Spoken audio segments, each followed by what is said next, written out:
Scars are physical or mental. Wounded Warrior Project. We never leave a fallen warrior behind. Ever. Learn more about what we do at woundedwarriorproject.org. I've never seen this. John Deneen from Saul's Jewelry and Loan.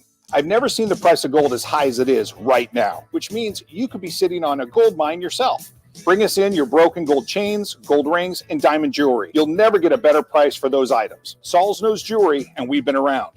And we've never seen gold this high. Sell your gold with confidence at Saul's Jewelry and Loan at any of our 6 convenient locations. Find it all at Saul's Jewelry and Loan. You'll find it all at Saul's Jewelry and Loan. Equitable Bank. We take banking personally.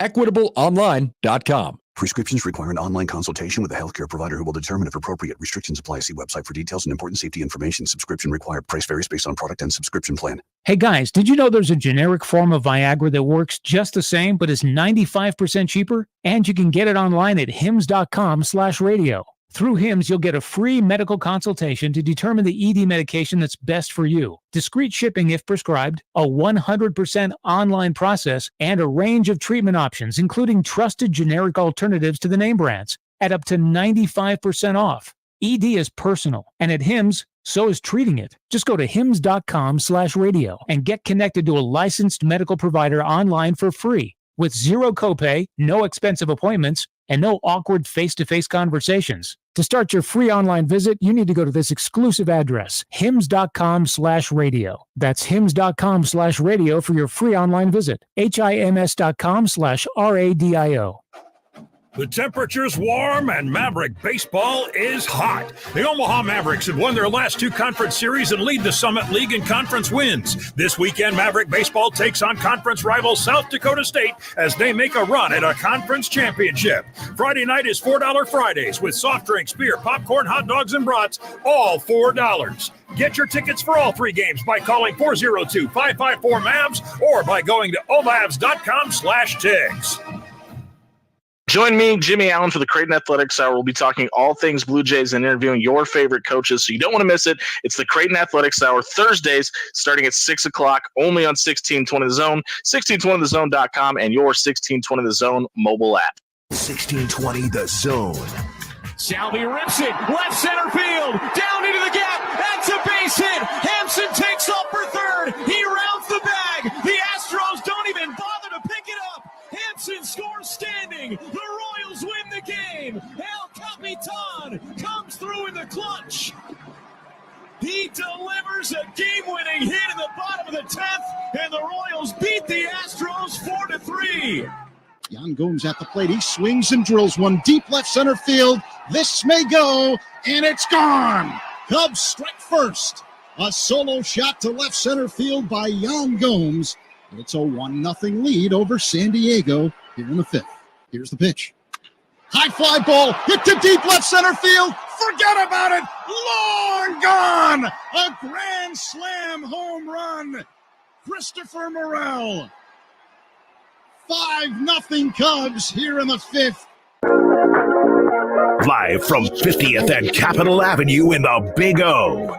This is Mornings with Sharp and Handley on 1620 The Zone, 1620thezone.com, and 1620 The Zone TV. Now here's Gary, Nick, and Jimmy.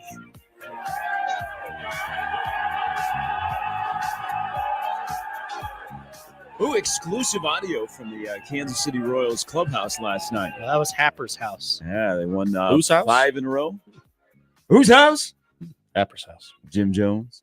Good morning, everybody. Welcome in on a Wednesday. Yes, it's going to be one of those days. I just had a buckle up, folks. I just had a no, buckle up. Like buckle up is the connotation that man, they're just going to be throwing flames. They're just going to be going after the rails people. already. Well, I just I had another pre 6 a.m. experience at a local establishment. Not like last night, but like this morning because I wanted like some coffee. And as you guys can see, I don't have my coffee because you're the odd man out here. Yeah, but I first have to mention this. So anytime we can start a morning with the voice of the Kansas City Royals, Jake Eisenberg, my guy. Excuse me? My guy. Love Jake. How is your guy? It's my guy. We go back. How far do you go back? 2 years. Good morning, Gary. Wow. Young Jake was Wow. younger. But former voice of the Omaha Storm Chasers, now in his second year as the voice of the Kansas City Royals. Great dude, happily newly married, loves his job. Him and Denny are a great pairing. And last night, the Royals won again in a game in which I didn't think, as I was following from afar over at Tal Anderson, I didn't think they would win. And they came back and won. They didn't play well. Cole Reagan's wasn't fantastic. They won a game. They've won 5 in a row. Mm-hmm. And beat a bad team last night. I think this is a good question on April 10th because I know Happer will talk about it, and I'm happy for him. I mean, he'll come in, like Wednesday, he wears a jersey, full uniform. Yeah, I think today he comes into the full uniform, powder blue. But I think because of the way the division is, it's okay to believe that the Kansas City Royals will play meaningful games in the month of October. Yeah, well, the way their bullpen sits up, and obviously they've got one of the best stars in the league in Bobby Witt Jr., and they've got a ton of depth and talent. I don't think it's out of the realm of possibility they win that division. Their bullpen early in the year was the Achilles heel, but their bullpen last night was great. 5 innings of scoreless relief against Jimmy's Astros. Yeah, they've gotten 16 straight innings where they haven't given up a run. It's been really good through 10, 11 games. And they're different at home too. They played really well at Kansas City. Good hot take. Thanks, appreciate that. But no, I like it was really exciting last night. But here's the thing. Save the K. Like we need. So I watched a lot of baseball yesterday. I went out to Warner Park and then I was at Tal Anderson last night. And midweek college baseball is garbage. It's just bad. That's why they highlight Friday pitchers, folks. It does not do anything for the game. I mean, I didn't think we'd get out of Tal Anderson before midnight last night. Ooh. The game kind of stretched. I've done a lot of those games. They threw up 33 pitchers again? There were a lot. I lost track. Okay. Seemed like every inning I was announcing a new pitcher. Frankie Fiddler now in the bullpen for Omaha. Wait, how? He was at the game yesterday. So was Baylor Shireman. They could have played one-on-one. Probably been a little more. Like when the baseball game hit a lull, you could have Shireman against Fiddler. They just roll out of court right there in their courtyard. They got space there back by the concession stand. Get a couple buckets in. Yeah. But so there's a lot of negative things about baseball. Now, there's not, depending on what color you wear, last night was not a negative night for college baseball locally. But in Major League Baseball, it just seems like there's a lot of negative headlines out there, whether it be the Ohtani gambling situation, whether it be the uniforms, where Riley Green yesterday slid into home plate as the Tigers rallied to beat the Pirates yesterday. Tigers, Royals, top of the AL Central. If the Twins can ever hit. Pirates, but Royals, World Riley Series. Green slides home and he rips his pants. So these are the Fanatic uniforms that have been bashed from day one. As they should be. I mean, that's an embarrassing look. I mean, a man doesn't want to have a rip in his trousers. I don't know about you, but there's some things that are a comfort in life. And having a pair of trousers that doesn't have a rip, like when you were younger, it was okay. You could have holes in your underwear, have holes in your pants. It was encouraged. Women now wear pants of jeans where they're ripped open, which just looks uncomfortable. But man, they spend a lot of money. I wish I would have gotten into that business a long time ago. I would just bought a bunch of jeans and cut them up and made holes and sell them to women, and they'd be like, "I'll pay $75, $100, and maybe even pay more." So he rips his pants. So that's been a story that's going on that is negative towards baseball. And then you have the arm injuries that are starting to pile up, and everybody's trying to figure out, okay, why? And you have the players union that is fighting instead of finding solutions. So there's a lot of negative stuff about baseball. The Royals actually could be, and the Royals had a little negativity last week when they're trying to get a new stadium and it doesn't get passed. And they're like, okay, what's going to happen? And now the Royals have won 5 in a row. They're fun to watch. As you mentioned, they got one of the youngest stars in baseball in Bobby Witt Jr. There are good things about just gave him a boatload of money. There are good things about baseball, but there are a lot of things right now that are embarrassing. But I'm going to tell you, my observation yesterday is baseball is great again. You know why? Oh, wow. Oh, I mean, I love the sport. I grew up in the sport. The sport has a lot of things that are wrong with it, but it also has some things that are great about it. And it can be non-college and non-pro. It can be youth level, where mom and dad are coaching their kids. They get to experience those moments. They get to spend all that money on youth travel teams. I mean, that's just like the joys of life. But you know what I've noticed in 104 games this summer? In the games that I have seen, because I've seen a couple of high school games, a lot of college games already. I've seen a pro game already. I am noticing more people are keeping score at games. Oh, That has become a thing. It has come back. Yeah, wasn't this a you and Josh Otson conversation? This is great. So that's up until like, I don't know, probably 5 or 6 years ago, I used to keep score at every game. Every game I went to, I made sure that I got a scorecard. Where does that come from? My dad. Okay. I mean, I followed my dad. I followed my dad around the country going to baseball games. So I think that's different for you, but I mean, I just see like, so we. Have you ever like who did you know how to keep score in baseball? Yeah. Okay, so who taught you?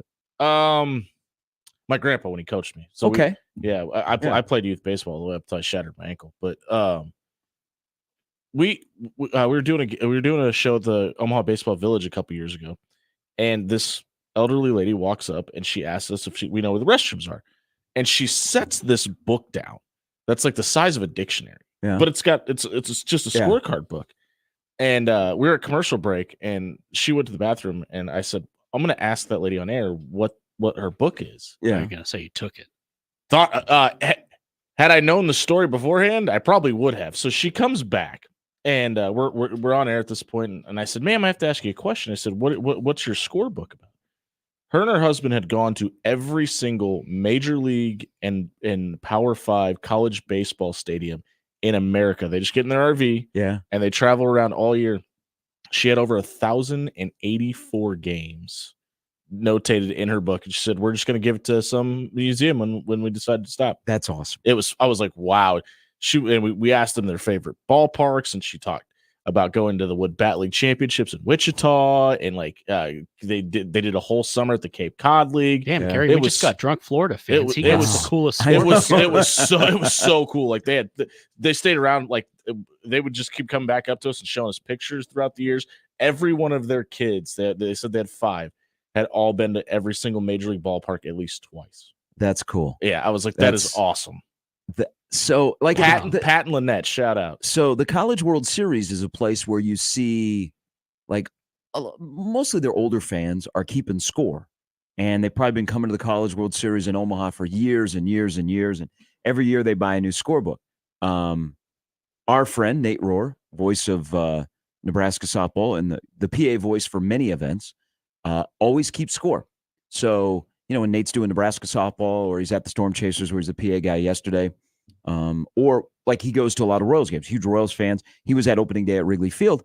Nate always keeps score. And I always grab a scorecard, whatever. I would keep score because that was a memory of that game. And then I would just save all of them. But probably 5-6 years ago, when places stopped having scorecards that were readily available, they didn't sell them at all. Usually you walk in, you got the short little pencil and maybe a $1 scorecard with the rosters inserted. Thanks, COVID. But I kind of have stopped that. But I've noticed this year more people, and regardless of age, are keeping score at baseball games. And I'm like, you know what? That's America gone right at baseball games, because I've also seen a father and his daughter. She was keeping score, and clearly the father was teaching her, all right, the pitcher is 1, the catcher is 2, first base is 3, and explaining the scoring rules and how to keep score. And I'm like, man, this is great. So yesterday, I saw quite a few people out of Warner Park and then at Tal Anderson last night that were keeping score. And then to top it off, and you guys may disagree with this, because I think youth, boys and girls at baseball games, running around, having a great time, watching the game, sometimes paying attention, sometimes not, is fabulous for the sport. And they will bring their glove. Some come dressed in their youth baseball or softball uniform, but they bring their glove. I think if you're under the age of 10, it should be mandatory now that you bring your glove into the park. Well, what about if you're older than 10? Because I've also noticed this trend. I've noticed this trend is more men, more adults, and I would say 30 to 50 set, I see with gloves in my month of watching baseball so far. Here's why I give that guy a pass. I'm going to assume your kid is in the area and you guys were playing catch. Well, let me give you an example. Last night at Tal Anderson. I know that's not always the case. Great crowd there, by the way. Creighton and Omaha fans. It sounded like Creighton won the game. Did it? Yeah. How about the PA guy in the background? You sound good? You could definitely hear it. It's like, wow, I didn't know Bob Shepard had come back to life. Hey, I told them I want them to be able to hear me in Mammal Hall last night. So there was a guy, because at Omaha games, Highland Dairy gives away a free ice cream coupon for a foul ball. How about that? Nice. Some kids are like, I'm keeping the ball. Others are like, ice cream? That's me. Where's the ding ding man? But there was a guy there last night that I would say he's probably I bet he's 40-ish. Okay. Big fella, brought his glove, and he was scoping out like the best place to get a foul ball. Well, and I almost wanted to go give him a ball because he didn't have the lateral quickness to beat some of these kids. Look like, but my man brought his glove last night, and I was like, "You are what is right about the sport." He's trying to give himself an ice cream cone. So, but he still brought his glove. Yeah.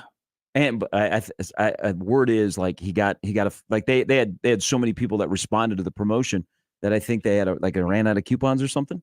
But my man was out there with a glove at 40 by himself. He came to the game by himself. Like a lot of people like going to sporting events, especially baseball, by themselves. I don't mind that. I don't mind going to a baseball game by myself. I've thought about going to a Storm Chasers noon game. I think I would. I don't think I have. You can do that today. Ooh, good point. And it's going to be gorgeous today.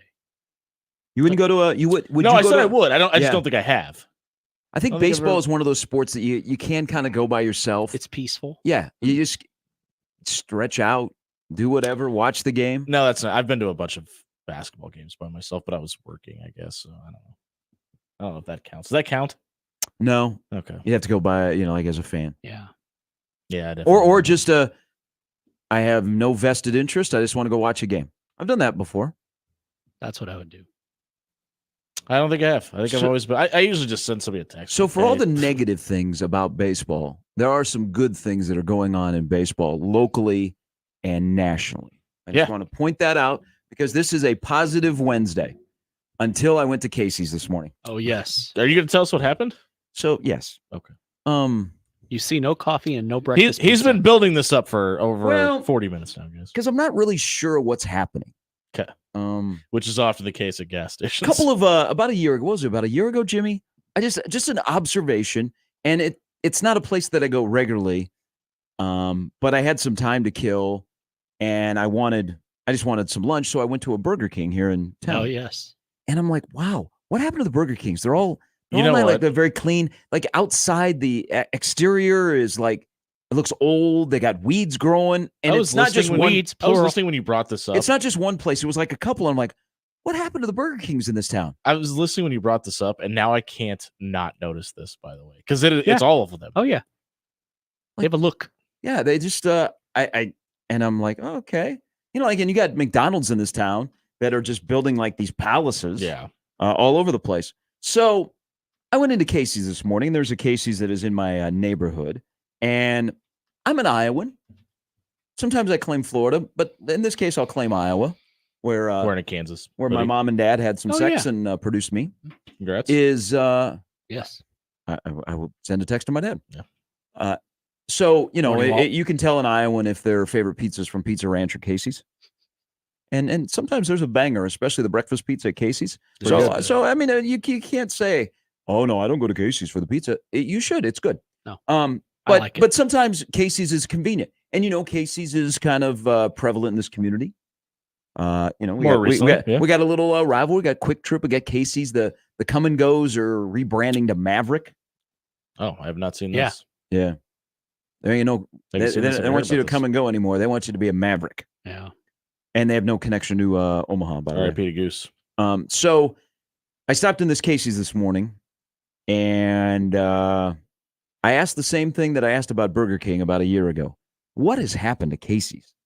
So this Casey's, which is extremely busy by a major interstate in this town, is like filthy.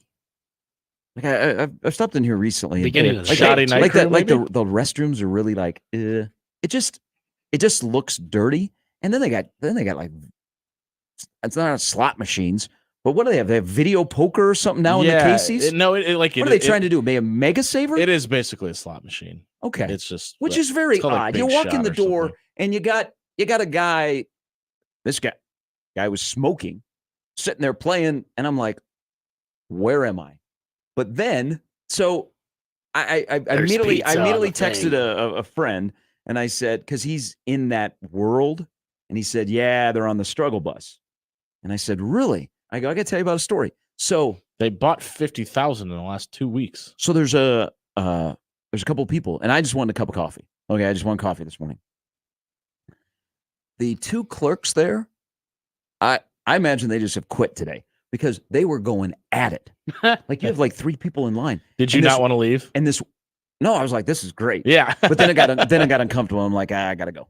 What do you mean we're starting at 7? Like What one is happened? working where they make the pizzas and stuff, and the other one's behind the counter. Mm-hmm. And it wasn't like they were overwhelmed. I mean, there were 3 people in there.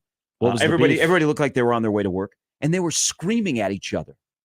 And then we started to swear, and I'm like, this is probably not going to end very well. Need Joey And I Crawford just like, in there. what happened to Casey's? Like, Casey's used to be like my go-to, and I'm like, what's happened here? Like the bathrooms aren't in great shape. Like the outside is a little bit dirty. When you're so enjoying your workday that you're screaming at your employee, your first thought isn't probably, I want to go clean the bathrooms today. It's probably got a little bit to do. I once worked at a radio station like that. Hey, I give credit to this person that was working behind the counter, because as they were telling the person that was making the breakfast pizza or whatever they were doing, they stopped. They looked at the guy in front of them and they go, Casey's Rewards member? They have to have some incentive to do that. As often as we get asked that, there's got to be like a bonus structure to sign up for that. We went and bought clothes the other day. And this, hey, let me finish it, because I just, this is an observation, but I don't know what happened, man. These places used to be like the go-to, and they're super busy, but it's just like that'll make you avoid them. We went to Kohl's the other day. I go back there tomorrow just to see if these 2 are still working. I was going to say I'd go back. Hey, they might be husband and wife too. And now we found the problem. we were at Kohl's the other day. This lady asked Kirk us Cousins there? 9 times if we wanted to sign up for a Kohl's credit card. Could be a good 9 deal right now. Good rates. It was like, lady, I've told you no. Yeah. I finally said, ma'am, if you ask us again, we're not buying these clothes. Like I don't know how many times I can tell you no. Thank you. Appreciate it. Should have told him I have terrible credit. I'm paying for these clothes in quarters. Yeah, please. Yeah, just drop a bag of nickels on the counter. Does it look like I need a credit card? Does it look like you want to give me one? All right. So help me, okay? All right. I just wanted some coffee. What was the moment? Like what happened where you're like, the final straw? Yeah, like, I don't need this coffee as bad as I thought it was. Coffee's bad for me anyway. Yeah, and so I did kind of a Richard move. So I had the coffee in my hand. Took a big gulp. Just put it down and left out. Yeah. What made you do it? What'd they say? Well, because it was going to be like probably 6:15 till I got. Oh, okay. I didn't know if I moved up a couple of customers. I didn't know if the guy was like, I've got the gun in the car, and you're like, all right, well, I'm out of here. No, this Be was back not, tomorrow. Hey, this was not a Marcus Johnson moment from White Man Can't Jump. All right, I just had there's something. I'm on a bad roll here of pre 6 o'clock stuff. Whether I'm in my car or get out of my car. People say that Omaha is boring. I'm telling you, you're in the wrong neighborhoods. Hey, Omaha before light might be like lit. I'm just saying. Sounds like a great TV show. Omaha before light. I mean, there are no traffic rules before 6 a.m. in this town. Yeah, I'm glad you got here safe today. Oh, yeah. Well, it had nothing to do with the driving. It may have been with the little confrontation. I think they were married. I kind of want to go back tomorrow and ask questions. But I was in a hurry, and I thought they would go to blows with each other. But kudos, you stopped in the middle and were a good company person and said, Casey's Rewards member? Yeah. I hate you too. Do you have rewards? All right. Have a good day now. Hey, your thing at Kohl's, you just say, yeah, I'm a member, but I'm not going to put up my credit card today. And just keep it moving. It's not like they're going to hold Kohl's cash away from 9 you. times that, like, good Lord. Hey, let me give you some Kohl's cash. It is good in 3 weeks to use. Is that how that works? Yeah. I don't shop. Even though you're spending $200 now, I just give my wife the card and be like, go get whatever you need. The Kohl's cash, and I miss the Bed Bath & Beyond. You gonna get one of those coupons that would always come in the mail? And like, it didn't matter if it expired like 4 years ago; you could still use it. Maybe that's why Bed Bath & Beyond is. They're coming back. They're reopening a couple stores. Really? Yeah, in the Omaha area too. We just threw away 30 of those 50% off deals or whatever. You done messed up, Ron. They're really coming back? Yeah, they left a big hole in the shopping center over at 72nd and Pacific. That's for sure. Yeah, them and Toys R Us are reopening stores. Before you know it, there's going to be a Halloween store in that vacant spot. 5 more months to go. All right, 6:30. Welcome in, everybody. It's a Wednesday, a hump day, middle of the week. Insurance man Grant says, I didn't think your kind of establishments were open this time of the morning. I'm past that.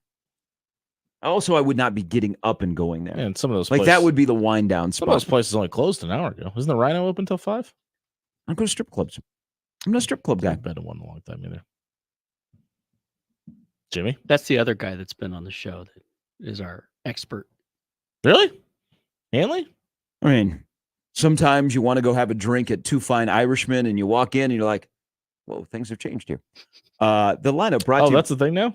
I knew they closed. I didn't know what in there. Oh, okay. Yeah. Hey, good for them. All right. The lineup brought to you by the rooferys at John Higgins Weather Guard. The Masters begin tomorrow.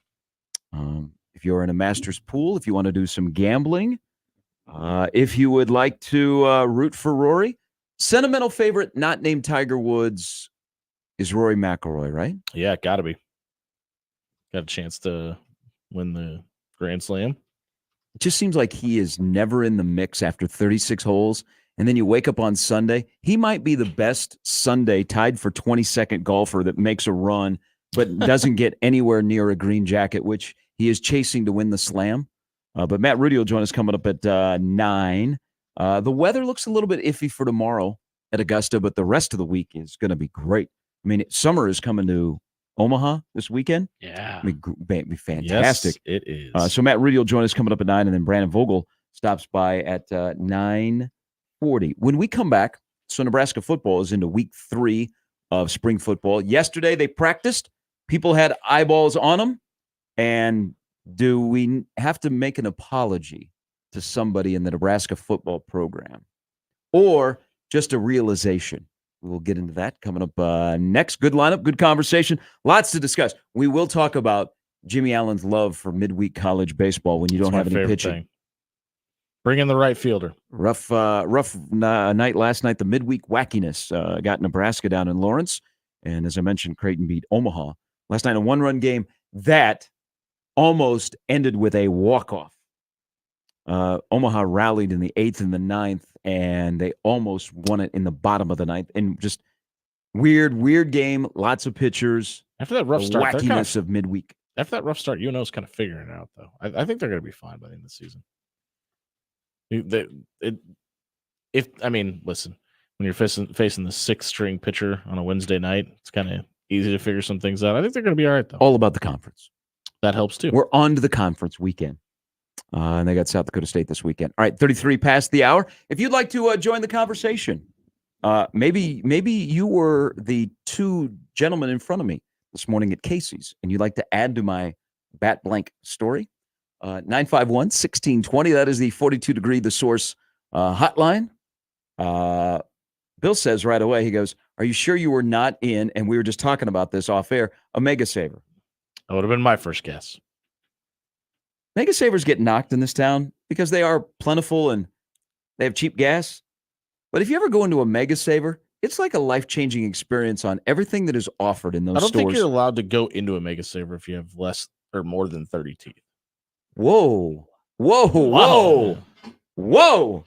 I mean, I like the saltiness. Damn, you killed one shining moment yesterday, and now you're just taking out a business that is all over Omaha? I don't need a Cricket cell phone or a crack pipe. I got more than 30 teeth, and I went into a Mega Saver. Did you enjoy your stay? I was like blown away by. Notice he didn't say yes. Well, because I wasn't like, I wanted to get in and out. I wasn't there to pay off a loan or whatever you do at Mega Saver. Is that a thing? I don't know. You can do everything at a Mega Saver. First of all, you can purchase some things at a Mega Saver. Yeah. But they offer a little bit of everything. I've never been to a Mega Saver. Maybe I should check it out. I think you should. No, stop. Don't do it. You know what? Tourist for content attraction? for the show, I think you should. It is. Wear It's a zone very shirt. interesting place. There's a lot of stuff. There's a lot of stuff going on. Okay. There's a lot of stuff that is behind the counter that you can purchase, in front of the counter that you can purchase, and just it's a good like. You need a new crack pipe, right? It's a place to interact with fellow Omahans is what I'm getting at. Yeah. So don't let him over there who is just basically taking down that corporation. They will not be on. What is your podcast called? Nope. Revitalize Omaha or whatever. Yep, that's what it is. Revitalize Omaha. Is it actually? Yeah. Really? No. That was off the top of my head. No, it's not named. What is it? Spotlight Omaha. Spotlight Omaha. That's the same thing. Revitalizing the spotlight. Yeah. No, I think you should. I mean, I don't know what you want, but if you want to go in there and play like some video poker or whatever. I used to play video games. That's what our I still do. That's what our the CEO of Mega Saver. Our tweeter said. He goes, "Hey, were you sure you went out in a Mega Saver?" It is one of those things that Mega Saver, you can get a little bit of everything. I mean, it's like the Costco without a membership. No, Costco is a fine establishment. How dare you? And I don't think you want the samples that they're giving you at Mega Saver either. By the way, probably don't want that. Say no, kids. Say no. All right, you can email us into the Equitable Bank inbox as well. We've lost Jimmy Chavez for the day. He's gone. Look what you did. This is your fault. Time out. Hey, you're on an island here. Of right? What? Mr. Rivas, because you took down an Omaha heritage convenience store. There's no coincidence that other people are like, "Are you sure you're in the right spot? Don't eat that breakfast pizza." Hey, I will talk to anyone. I will go anywhere for one time. I don't judge. I don't think I've ever had one. I don't think I've had one positive experience at a Mega Saver. Don't be thinking all of a sudden you're a good cornerback and can backpedal. I'm not bad. I'm doubling down. Equitable Bank inbox is the place for you to talk to me, and I'll pass it along to Jimmy. Give us your best gas station takes.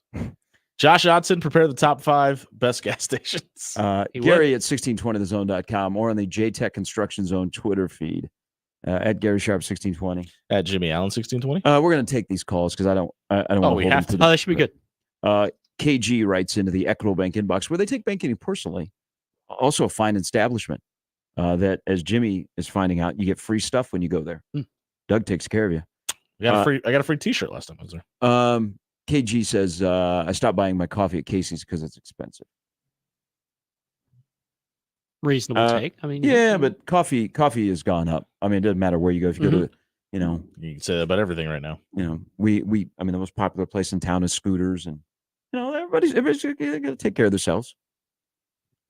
I wasn't worried about the price. I was just worried if I was going to be like on Omaha Scanner. All right, let's start with Mike. Hey, good morning, Mike. Welcome to the show. Good morning, guys. I don't care if the Mega Saver's in Plattsmouth or Elkhorn or the middle of town or right by Westroads. I call them Mega Stabbers because every time you walk in there, some Waffle House stuff's about to go down. Oh, is Mega Saver the Waffle House of the Midwest? Mike, that might be the most elite take that's ever been had on this radio. Told you it was going to be good. That is fantastic. Yeah, Mega Stabbers, and we got a little one by my house. I call that the Baby Stabber. Mike, have a wonderful morning. We had a friend in high school whose nickname was that. Had nothing to do with stabbing. Yeah, it is Waffle. It is of Waffle House. I just worry, like there's one the other way down center from my place that seems to get robbed a lot. On 84th? Like no, on center. Oh, sorry. Like 54th and center, if it's 56th and center. They stop and they rob the Walgreens there, and then they come down to the Mega Saver. It seems like. Like, hey, help yourself. It's in the corner. They got the lowest prices in the metro, by the way. Pushing your luck. Here is Andrew. Good morning, Andrew. What's on your mind? Hey, what the hell are you thinking about going to a Mega Saver? Christ's sake. They got the lowest prices in town.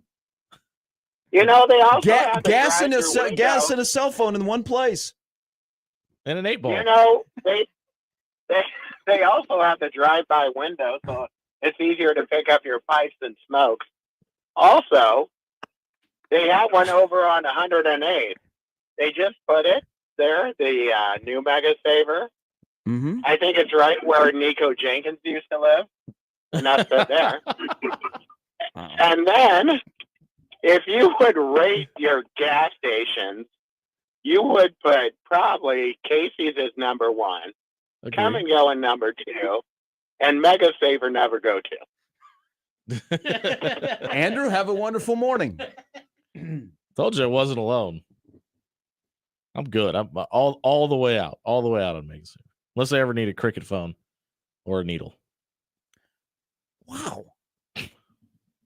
Usually you don't have to go inside to get that. You can probably get that in the parking I'm lot. waiting for one of the salespeople to text. Tell him to shut up. I have a meeting this afternoon to close the deal to sponsor. I just think it's a fascinating place. There's just a lot that is not even debatable. There's a lot of stuff going on there.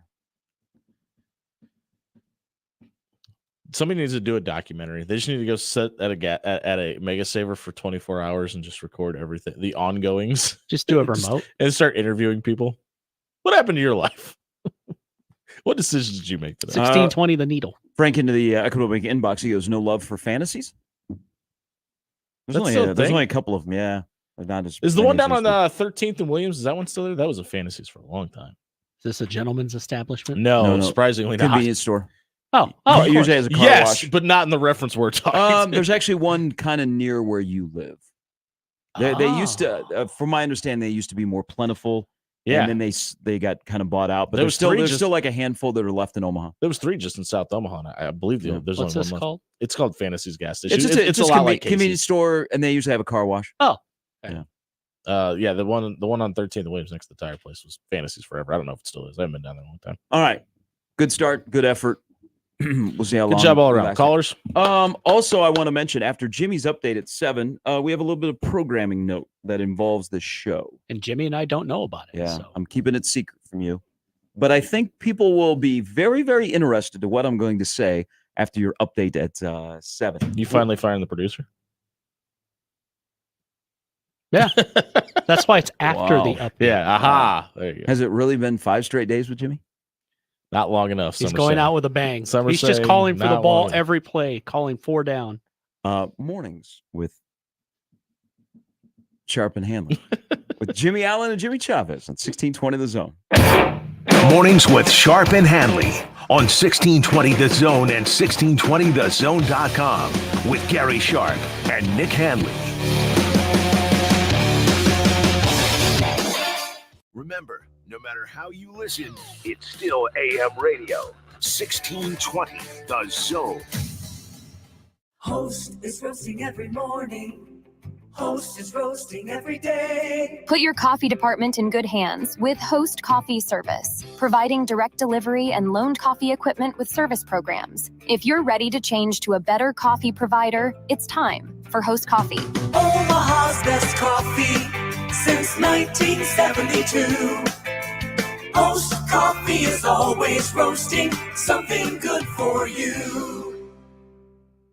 With Spring Black Friday savings at the Home Depot, you can get up to $1,000 off select laundry appliances from top brands like LG, America's most reliable line of appliances. And with convenient shopping in-store and online, you can get new appliances with smart, intuitive features any way you want. Like a new LG wash combo all-in-one that can run a full load in under 2 hours. Right now, get $1,000 off select laundry appliances with Spring Black Friday savings in-store and online at the Home Depot. How doers get more done. Got the happy hour blues? Get to Cops for happy hour relief with 2 happy hours from 3 to 6 p.m. and 8:30 p.m. till close Sunday through Friday. Cops serves 24-ounce domestic drafts for just $3 and 24-ounce craft drafts for only $4, plus $2 off appetizers. The restaurant that offers great pizza, burgers, and tasty charred wings now offers 2 great happy hours. Visit Cops today at 180th and Center, the Shadow Lake Town Center, and 72nd and Jones, or click copspizza.com. Cops, pizza, and so much more. When it comes to making plans, you are the best. What about those round trips that you plan in advance, which are perfect on your way there and perfect on your way back? Or those meetings with friends for which you make a group chat 3 months before so that nobody or anything is missing? Or your daughter's first birthday party. You planned it with such dedication that instead of the first, it felt like our 15's. The same way you plan each detail for those moments. Start planning to protect you and your loved ones from a natural disaster. Sign up for local weather and emergency alerts. Prepare an emergency kit. and make a family communications plan.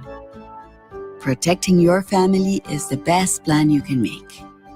Get started at ready.gov/plan. Brought to you by FEMA and the Ad Council. News Talk 1290 Coil is your radio home for Omaha Storm Chasers baseball, proud AAA affiliate of the Kansas City Royals. Tune in to hear every pitch, every hit, and every out as the Chasers play at Warner Park and across the International League in 2024. With the voice of the Omaha Storm Chasers, Nick Batters, on News Talk 1290 Coil. Tune in to 1290 Coil all season long for your Omaha Storm Chasers baseball as they take on the International League. It's Storm Chasers baseball on 1290 Coil. 42 Degrees invites you to a tour of our botanical offerings during the limited time botanical sale. Get huge savings when you stock up on premium kratom, CBD, Delta, all up to half off. And our premium cannabis is priced so low it's almost, well, illegal. Don't miss the botanical sale with savings of up to half off on the best that Mother Nature has to offer. 42 Degrees, your destination for top tier cannabis, second to none product selection, and exceptional service. 42 Degrees, by your mom's house. My doctor told me my cholesterol is borderline, so I took control with Garlic Healthy Cholesterol Formula.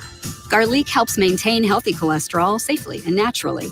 It's odor and taste free, and Garlic is a world leader in garlic potency.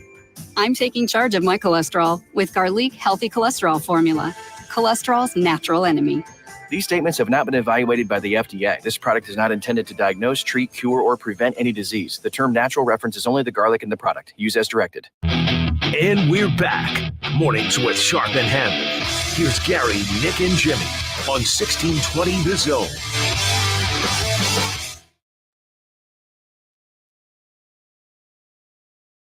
All right, welcome back in. Why was that not on air? Not all things are created equal. Oh, Bruin Steve writes in. By the way, great night last night in professional baseball, basketball, and the NHL. Nathan McKinnon, hello. I mean, he is a freak of nature. Got his 50th last night for the Avs, and then Austin Matthews they're so scored his 66th. The NBA and the NHL getting ready for the postseason are in a good spot, as they say. But Bruin Steve tweets in. He said, let's not forget recent addition to a couple of QTs, the QT Entertainment Room. So Quick Trip now is in the world of video poker. Oh, I thought this was like those rooms that you go. You know the ideal. We don't talk about what happens in those rooms, Jimmy. You know the ideal place for what it like a must stop for me going to Kansas City or leaving Kansas City is the Platte City QT, which has to be like one of the busiest in the world. Yes.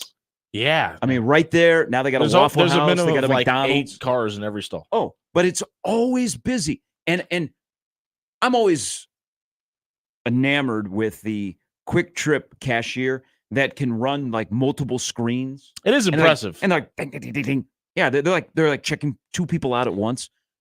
But Quick Trip now has video poker as well in some places. I gotta figure out how in Platte City, people would stay overnight. As busy it is, you know what, man? Let's play a little video poker. There's casinos in Missouri, right? Yeah. Dispensaries too. I wonder how it's come a long way. Wonder how you and good baseball. And what are like the requirements would be to have like actual Super Bowl slot champions. machines? Shut up, Gary.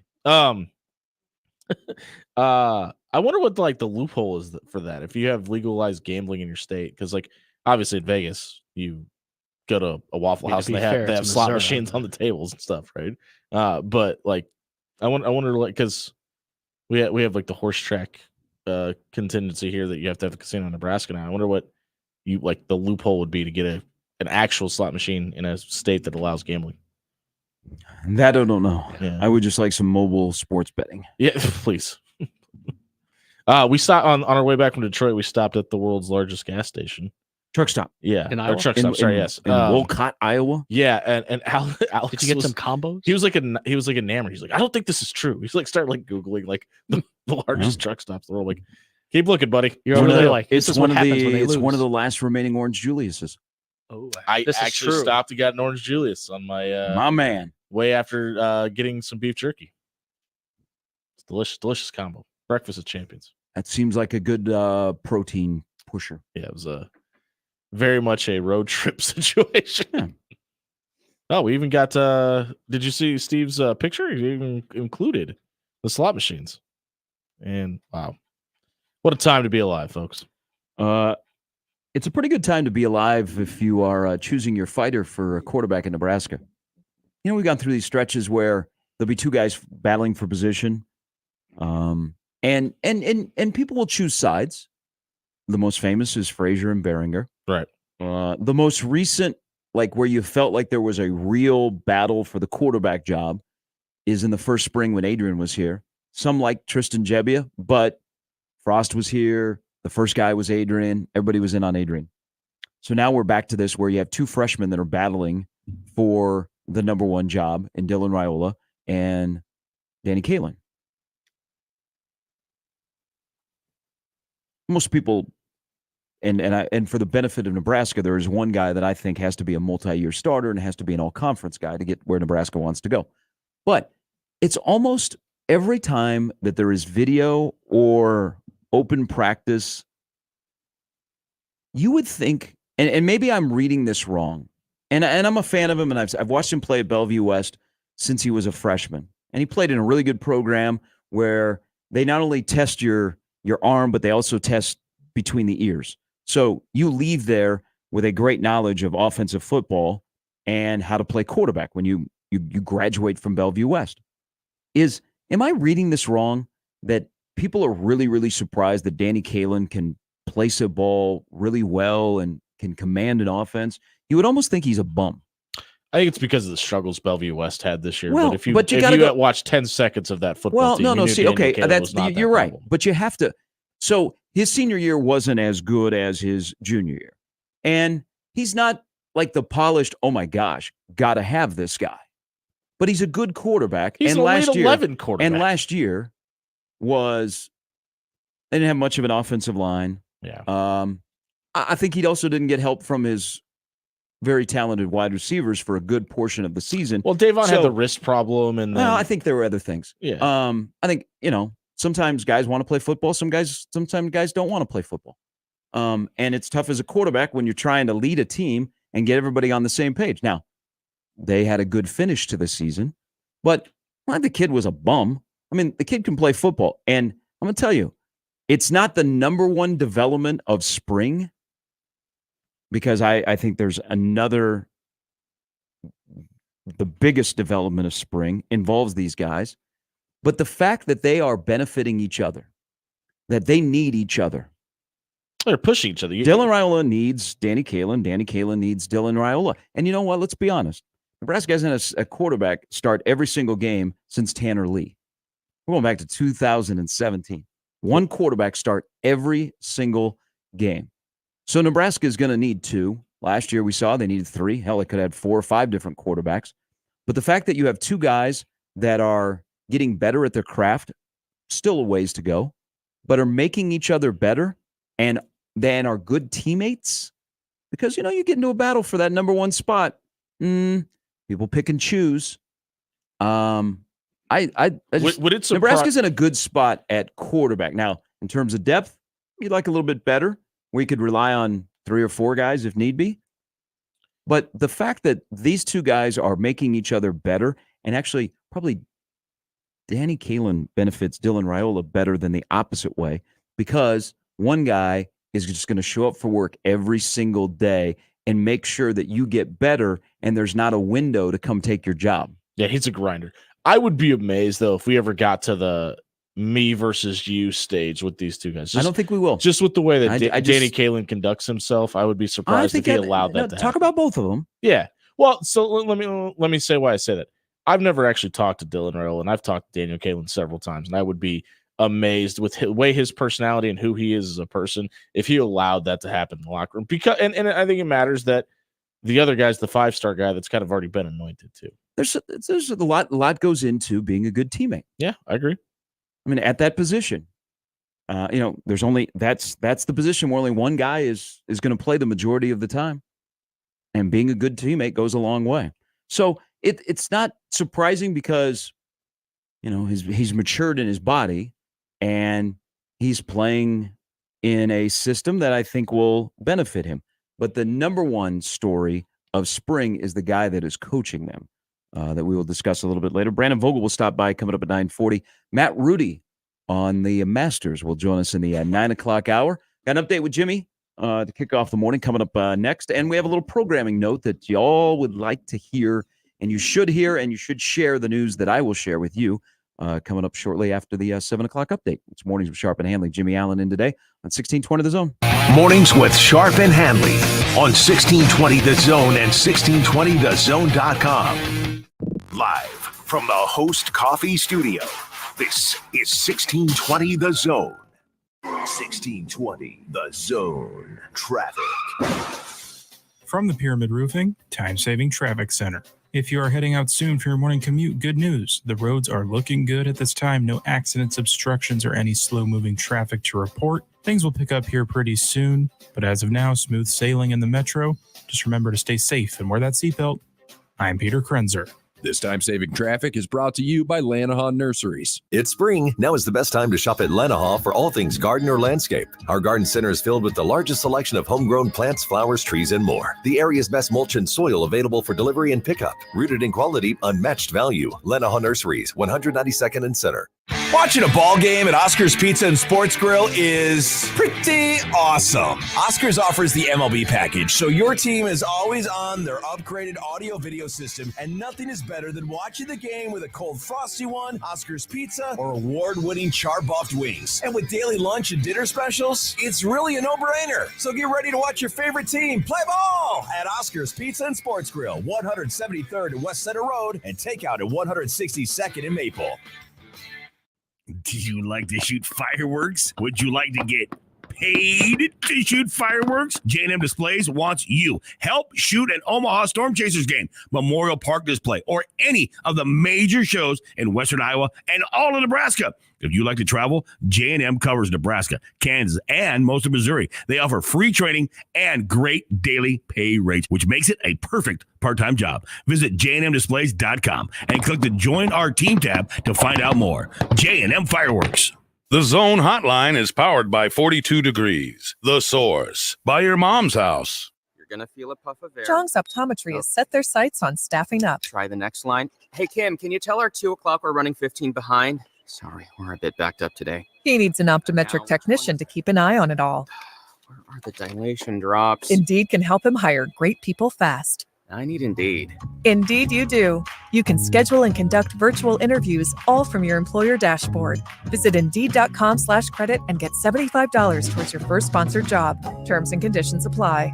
Like eating out? Like saving money? Then get to Cops at 180th and Center, Shadow Lake Town Center, or 72nd and Jones for their daily specials. Tuesday is $3 off all burgers and sandwiches. Wednesday, buy any specialty pizza and get a one-topping 50% off. Then Thursday, all wings are $1 each when you order 10. And this just in, all Cops locations now offer their own delivery service. Click copspizza.com to see the menu. Cops, pizza, and so much more. Host is roasting every morning. Host is roasting every day. Since 1972, family-owned and locally roasted Host Coffee Service has been roasting the finest coffee for businesses and restaurants. If you're ready to change to a better coffee provider, it's time for Host Coffee. Omaha's best coffee since 1972. Host Coffee is always roasting something good for you. Get signed up for this year's Leahy Clausen Maverick Run, Saturday, April 20th at Baxter Arena. This race has something for every type of runner, with a 1-mile kids race, a 5K walker run, or a 10K run. New this year, the 5K and 10K courses are certified, and there's a kids zone inside Baxter Arena. The event starts at 8 a.m. Saturday, April 20th. Go to omavs.com/Maverick Run for more information and get signed up. Proceeds go to Omaha Women's Athletics. It's the Maverick Run at Baxter Arena, April 20th. See you there. Tickets for less. Best seats, best prices, no service fees. Shop ticketsforless.com. KOZN Bellevue, Omaha, Council Bluffs. This is 1620 The Zone. Now back to Mornings with Sharp and Handley on 1620 The Zone.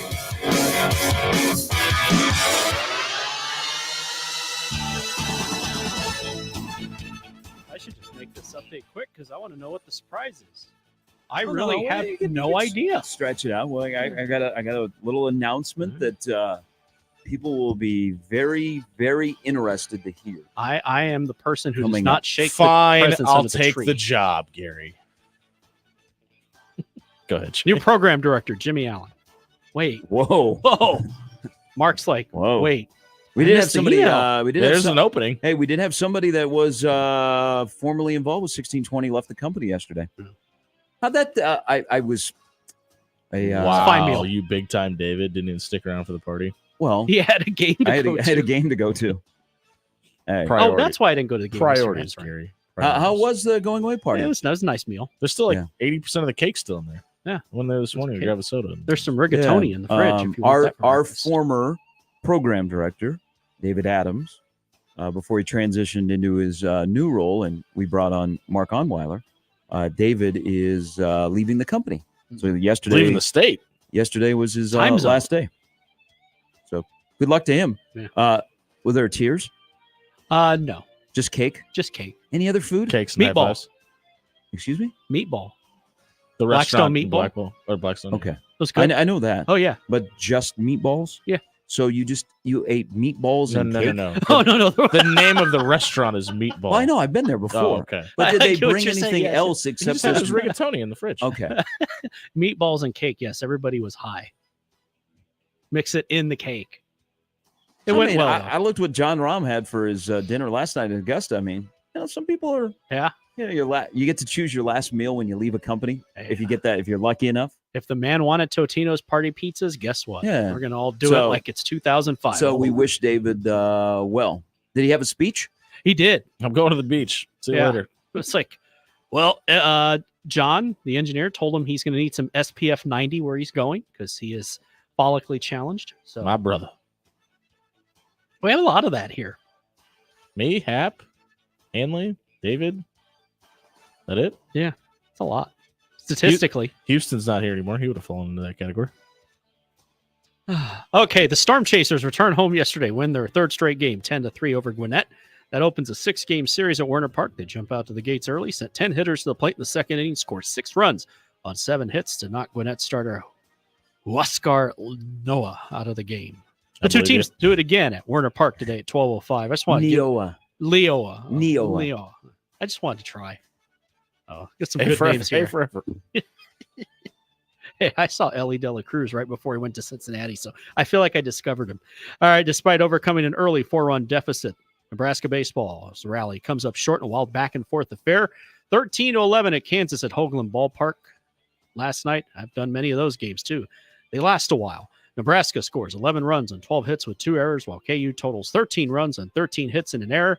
At 22-8, the Big Ten leading Huskers next travel to Rutgers for a weekend series, while KU improves to 16-14 and snaps their 4-game losing streak.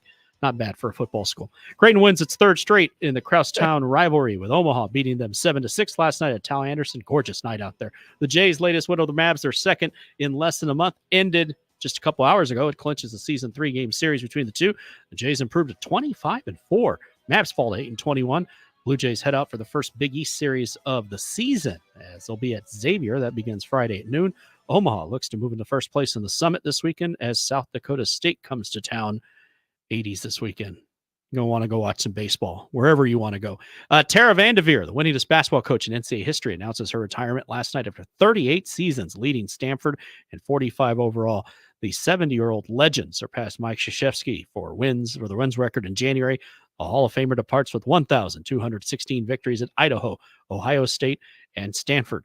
And has been the plan for years, top Cardinal assistant Kate Pay will take over the program, as Stanford said in a statement that negotiations with Pay are underway.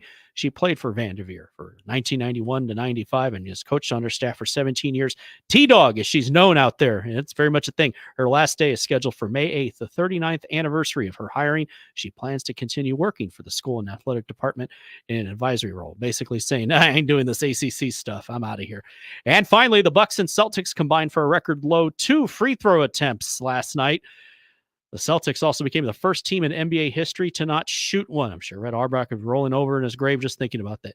Milwaukee's Giannis Antetokounmpo, and he had an interesting night. Shot the only 2 free throws of the game, making one in the Bucks' 104-91 victory. He later left said game because of an injury to his left calf, but when you see the non-contact injury right away, you thought, is it his Achilles? Doc Rivers said after the game he was undergoing exams on his calf and also had his Achilles tested, but they did rule that it is a strained calf, probably about 1 to 2 weeks. Actually, no, that is not the last story. This one's for you because I killed him a few weeks ago. Well, Ant-Man last night, 51 points. Timberwolves overcome an early 21-point deficit. Dominant second half to beat the artist formerly known as Le Boulay, 130-121 last night. Edwards, and a lot of kids don't even know what that means anymore. Edwards had 30 points in the second half, most in a half in his career. Not bad. Rudy Gobert, 19 points, 16 rebounds for the Wolves. Didn't lick a microphone. Wolves won 4-5, 8 of 10. Get on the bandwagon. I checked that game at halftime, and they were getting beat by the Wizards. I'm like, hello. Yeah. Ant-Man, 51. Nugs, Thunder, and the T-Pups. I mean, nice little race there in the West. Yeah, David Stern saying, if I were still around, man, I'd get the Lakers to beat all of them. Hey, so the news yesterday that came out in the nighttime with Tara Vanderveer retiring, if the Pac-12 is still alive, she's still at coaching, right? That's exactly what I thought when I saw it. So they lost Cameron Brink. One of the things she said when she said she was going early, or she was leaving Stanford, go to the WNBA, and she'll be the second pick behind Caitlin Clark. She's going to make a lot of money. She didn't want to travel across the country playing. Got some news for her about the WNBA. Yeah. And so this is something to watch because, I mean, we're going to experience this in the Big Ten when we get to the Big 18. And Nebraska's not in a bad spot of where they're located. They're right smack dab in the middle. But if you're going from Oregon to Rutgers, that can take a little bit. I wonder if we'll see, and they haven't released like the full Olympic scheduling model. Yeah. But I wonder in sports where, and the basketball is aside, but baseball, softball, for example, where schools have both a baseball and softball team, we will see something that's happening with Nebraska softball and baseball this weekend. So this is the first time that I can recall since Nebraska has been in the Big Ten that it is lined up this way. They are both at Rutgers this weekend. They're going so together. Softball and baseball. Yeah. So they are chartering together. The baseball and softball programs at Nebraska are chartering together out to New Jersey to play this weekend. I wonder if you have, similar baseball, softball, like Oregon, for example, they have baseball and softball. Let's say they're going to play Minnesota. If they will play on the same weekend and in those Olympic sports that are not, huge money generating, to fly charter, they have both teams go because that's what Nebraska's doing this weekend. I think that's what you're going to see. It makes sense. That's a 3-hour flight too. So booking 2 of those, it just doesn't make sense. You've got to find a way to schedule that way to where you can make it easier and more financially viable for the schools to make it make sense. Because otherwise, that big money you're getting, you're going to be spending it all on travel. Cancels it out. Yeah. But hey, if I'm a student athlete, they've already raised some concerns. It's going to get louder. I wonder if there'll be a response where we're like, hey, just dribble the basketball. Have you seen what football money's bringing in? Because that'll be a response from some. But I think it's a concern, like in recruiting. If you're saying, you know what, you're going to get the experience of flying all the way across the country. You may never get it. Sounds great but until here you actually do it. But here at our school, to go play a conference game, you're going to get to fly all the way from Stanford campus in Palo Alto all the way to Durham, North Carolina. Now, how appealing is that? Where do you sign?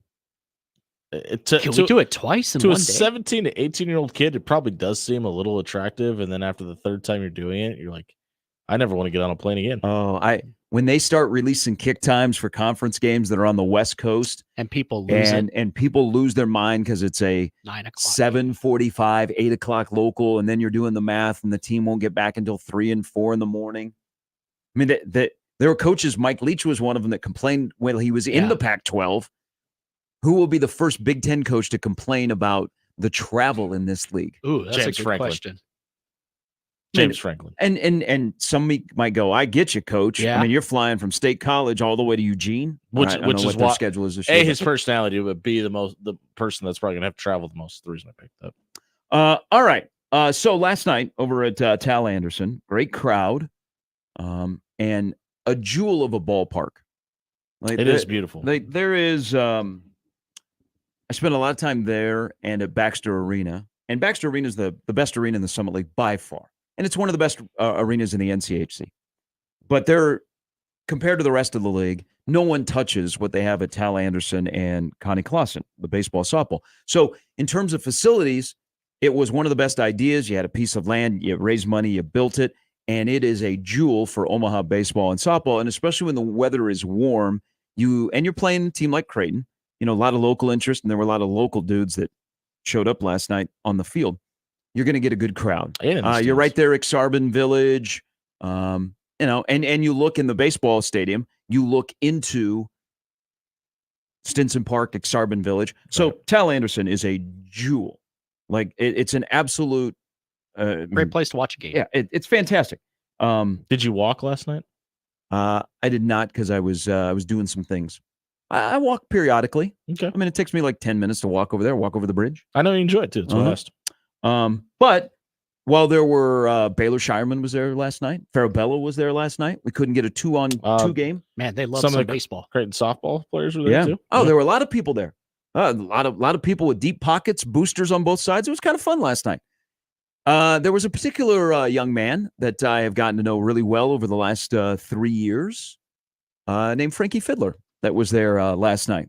And so Frankie and I discussed some things, and we had a favorite colors, in-depth conversation. Monday morning at 8 a.m., Frankie Fiddler will let everybody know where he's going to school on this show. He will not tell his future coach or anywhere else where he is going to go to school. He's going to tell you. At 8 a.m. on What a Monday kid. Yeah. morning here on 1620, Frankie Fiddler will announce between Nebraska, Creighton, Wisconsin, and Michigan State where he is going to go to school. So lock it in, 8 a.m. Monday morning. Now, Frankie is leaving Thursday night to go to East Lansing on a visit to Michigan State. He will come back, he will make his decision, and he will announce it on Monday morning at 8 a.m. 4 schools are in play. They are all still in play after talking to Frankie last night. If he doesn't say Nebraska, your school's Creighton, name. Wisconsin, Michigan State are his final 4. So 8 a.m. Monday morning, he will let everybody know where he is going to spend his last year of college basketball. Do you know already? Yes. Oh, good. Okay. I'm not asking anything. I want to be surprised with everyone else. Trying to I mean it. read Gary right now. Can I figure out what it is? Will he also return? That's really cool, though. Will he I'm also glad he's doing that. Will he also return to Omaha To do what? play basketball? Oh, okay. Go to Mega Saver. He wasn't. That wasn't one of the 4 schools you just listed. There's schools in Omaha. Just- Schools that play in You'll Omaha. have to listen at Monday morning at 8 a.m. 1620 the zone. AM There radio. you go. Even So tell your friends. even when it's decision day, it's still AM radio. Yeah. We'll get it cut and put in the rotation. Yeah. I'm excited for him. And I think people will be very interested on how the process works when you go into the portal. I think it's been a very eye-opening thing for somebody who has got a lot of attention but doesn't want to drift very far from home. Yeah, because he has had some interest outside of this area, which he should. That he kind of. I mean, family is very important to him. His family being able to watch him play basketball, so he could have strung this out, but he's ready for this to be over, and he'll take his visit to East Lansing this weekend, and then he'll come back, and then Monday morning at 8, he will announce to everybody where he's going to school. I would be very interested to hear somebody who was highly, whether it be basketball, football, whatever, who was highly touted and got like the full-on recruiting process and then entered the transfer portal and just got the difference in like how it felt in the experience. Because I can't imagine, because like I think on paper those two seem like the same thing, but I can't imagine that it is. Like it feels like two very different processes. Yeah, I think from my understanding, he is he's very fortunate that there are two local Power 6 programs where their coaches are very honest with how they see you and where you would fit in Greg McDermott and Fred Hoiberg. Because I'm sure that Frankie's not alone. There's other kids that are told, a bill of goods, and hey, you tell them what they, want to hear instead of, hey, this is the reality. This is where we see you. This is the fit. But kind of like there was a situation yesterday. In the NIL world we talk about so much is was it Damian Martinez, the running back from Oregon State, that let their coach know that he is going into, Trent Bray, former Nebraska linebacker coach, let him know that he is going into the portal. Well, okay, guys go into the portal. The college football portal opens up next week. I imagine there'll probably be a couple of guys from Nebraska that will go into the portal, and maybe make it known before the spring game on the 27th. Probably nobody that you go, oh. Does it surprise you we haven't heard of anybody yet? No. They're in the middle of spring ball. I think they handle it well of, when you make an announcement.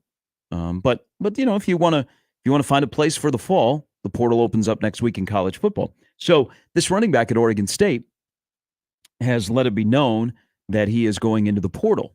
It also was reported that he was slated to make $400,000 at Oregon State.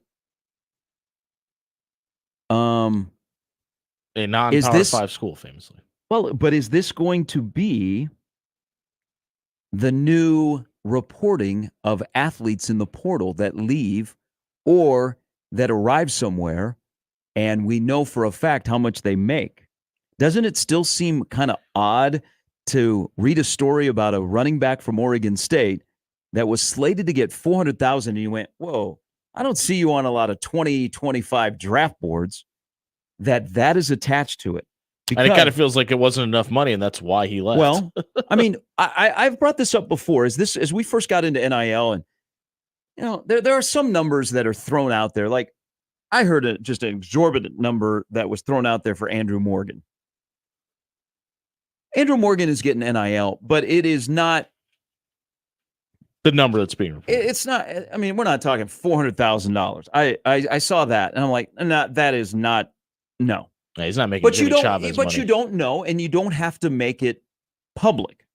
In this case, this is really the first time that I've seen a hard number attached to somebody that goes into the portal. And you say he was slated to make $400,000. Now, we have changed in the NIL world with athletes of where instead of paying what they're worth, we pay what they want. Mm-hmm. I'm looking at college basketball. There are going to be some coaches that are in scramble mode and do have access to a big bag that are probably going to overpay for kids, and they're never going to get the return on investment. But would we be comfortable hearing exact numbers? Because what, for example, and where did his name come up the other day on the show? Maybe it was a conversation I was having with somebody else. Would we have been comfortable with facts, hard facts, it's true numbers on what O'Shawn Mathis was paid at Nebraska? SIP brought him up. That's what. Okay. Yeah. But would we have been able to handle that? Let's say it's a gigantic number. Well, you know what I wonder? Which probably was not as big as was being reported when he, committed to Nebraska. But we would look at his production and matching what he's getting and go, whoa, we don't know dollars, but we know interest in Jeff Sims, for example. But what if you knew dollar amounts? How would that affect you? Would that be part of the reporting on the portal and NIL? Because it really caught me off guard yesterday that there is a hard number that was attached to this running back at Oregon State. Well, I wonder when you bring up the fact that numbers are getting reported, it's not what that person's getting. You brought up O'Shawn. He had that deal with Jeep because he got the Jeep Gladiator. And I wonder if that dollar amount is factored into what they're getting in NIL. They're getting a vehicle that's worth $38,000 on top of $220. Now, some You know what I mean? some are a deal and then plus a car, and that's not factored in. I mean, kids want cars. That's a big deal about NIL right now. Is kids want cars, and some teams have deals where everybody gets a car. But I think Alabama's that been getting them since I think 2007. that is separate, because I hear deals where, hey, $300K plus a car, but the 300 is separate. Yeah, and I'm sure everybody's reporting is a little bit different too. But yeah, you're right though. A running back at Oregon State that some people don't even have, like as a 5th or 6th round guy, getting more than $250,000 a year is a little surprising. But I think we're getting to a point where we're going to start hearing hard fact numbers because people are going to be petty about it. Well, we were giving him X amount of dollars and he left here. But there's some places like you're a private institution. You don't have to report in that stuff. Right. And some of these, It's not coming from some of these school, collectives are like, oh, I'm not reporting that stuff. And I mean, does a kid who has a disagreement with the NIL and was promised something and doesn't get it, do they, we've seen some disgruntled former Nebraska football players that were like almost willing to go there about, hey, I was promised this and I didn't get it. And I almost didn't play at Nebraska because I got here and the deal wasn't right. And, the AD had to step in and smooth things over. But where a former player goes, oh yeah, I was getting $1.3 million to play there. And we go, what? Or you go, man, you guys don't know how to spend your NIL money. You might have a lot of money, but you got to spend smart money. I think I don't know if we'll get to that point, and I don't know if we want to get to that point in college athletics. I think we would hear more on the way out the door than the way in, because it, like, even we talked about it yesterday when we have basketball players talking about, I wasn't even making X amount of figures to go at one Power 5 school and leaves to go to another. It's one of those things that it's better for you as the player to drive the bidding war up versus you as the school to say, hey, we're giving out X amount of dollars. So when the next person walks in, they could say, well, so-and-so was making this. That's what I'm expecting. Remember when it was simple, when Nebraska football players were just doing a little ad for the Runza app? Yeah, or just standing outside of it awkwardly going, I'm going and going to get a twist cone. Yeah, I do. Those were the days. We thought that was the height of the NIL world. That was the surface. We haven't even scratched it yet. All right, 7:22. So 8 a.m. Monday morning, Frankie Fiddler will announce where he is going to play his last year of collegiate basketball right here on 1620 The Zone. Come back from a recruiting trip to Michigan State and make his decision. And you all hear it coming up on Monday. All right, Matt Rudy, are you leaving? I don't know what happens at 7:20 every morning in here, but this just negative 40-degree temperature just kicks out of this vent right above me every day. 7:20. Didn't it look like he was leaving? He was putting on his coat. I thought he was gone. He was like shutting off his computer. What did we say? Well, I'm out of here. You gave him the big announcement, and he's like, well, I don't that need to include say me. anymore. I'm out. What else do I got to stick around for? The crossover? Yeah. Happer in full uniform? Yes. Man, I don't. All right, Matt Rudy coming up at 9 on the Masters that begin tomorrow. It's the par 3 contest today. And then Brandon Vogel as well in week 3 of the spring season down in Lincoln, where expectations are higher internally than I think they are externally. Just a thought. That's probably a plus side, by the way. B. Vogues from counterread.com coming up at 9:40 on 1620 The Zone. You may not, pay as much attention to spring football as some of us do, but maybe you used to. Maybe you used to get really, really excited. You used to go through the depth chart. You wondered who would be the 4th string running back and in what big blowout game would they play in. And you were all excited for spring football. And you searched everything. You had your man cave. You had your depth chart out. You were all excited. And you know what? Then you got everybody around you excited. Your wife was excited. She wanted to get into a debate about the 3rd string quarterback if they were going to run the option. What if they went to the wishbone? And then all of a sudden that stopped. And you're like, I don't really care. You know what? 3rd string running back can be a bum off the street. I don't care anymore. My wife can be a bum. Yeah. All of these things are really not good for us men. It's really not good to act this way. But you know what? You may have something wrong where you got to get it taken care of so you can get excited again about spring football and a quarterback battle. And you can think, oh my gosh, is Nebraska going to win 9, 10, 11, 12, 13, 14? How many games are they going to win in the fall? You can do that if you take care of what might be holding you back. And that is low T. And that's where Mentality comes into play. Mentality has the depth chart for men that can get you to be a winner. Their FDA-approved testosterone treatment with the board-certified physicians who work with most insurance companies can diagnose symptoms of low T. Let's be honest. If you have low energy, you have motivation, weight gain, muscle loss, fatigue, you're tired all the time, there's something wrong. Not just because you don't care about spring football or anything else. You might have low T. So let the folks at Mentality take care of you. Schedule an exam right now. Go to their website, lowtusa.com. They're board-certified physicians. You get the complete physical exam, consultation, complete blood panel, and results with your very first visit. And if you have low T, they will get you back on the right path to be your best for your family and yourself, and so that you can say no to drugs at the spring game coming up at the end of the month with more energy and a better attitude. That's how it all works together. Everything revolves around Nebraska football and revolves around you, men, to be your best. If you have symptoms of low T, let's find out if you do and get them solved with Mentality. For more information, check out the website, lowtusa.com. Gary Sharp, Nick Handley, and Jimmy Chavez. Mornings with Sharp and Handley. Weekdays 6 to 10 on 1620 The Zone and 1620thezone.com. You get a lot of junk in your inbox. This one, not junk at all. 1620 The Email. Exclusive content, contests, other stuff probably. Subscribe today at 1620thezone.com. Your Omaha area forecast from the Godfather's Pizza Weather Center and KETV Newswatch 7 on 1620 The Zone. Another mild day ahead for Wednesday. Expect partly sunny skies for the majority of the day. Southwest winds will shift more northwesterly in the afternoon. Not too breezy with gusts 15 to 20 miles per hour possible. Can't rule out a stray sprinkle after 4 p.m., but most will stay dry. Highs in the low 70s. I'm meteorologist Sean Everson from KETV Newswatch 7. 1620 The Zone. Traffic. From the Pyramid Roofing Time-Saving Traffic Center. A couple accidents to report. One at the intersection of 40th and Cumming. This is an injury crash. Another at the intersection of 28th and Q. This has westbound at this intersection blocked currently. If you are approaching these intersections soon, approach with caution. And at that 28th and Q crash, if you are approaching westbound, it would be best to go around at this time. Remember to stay safe and wear that seatbelt.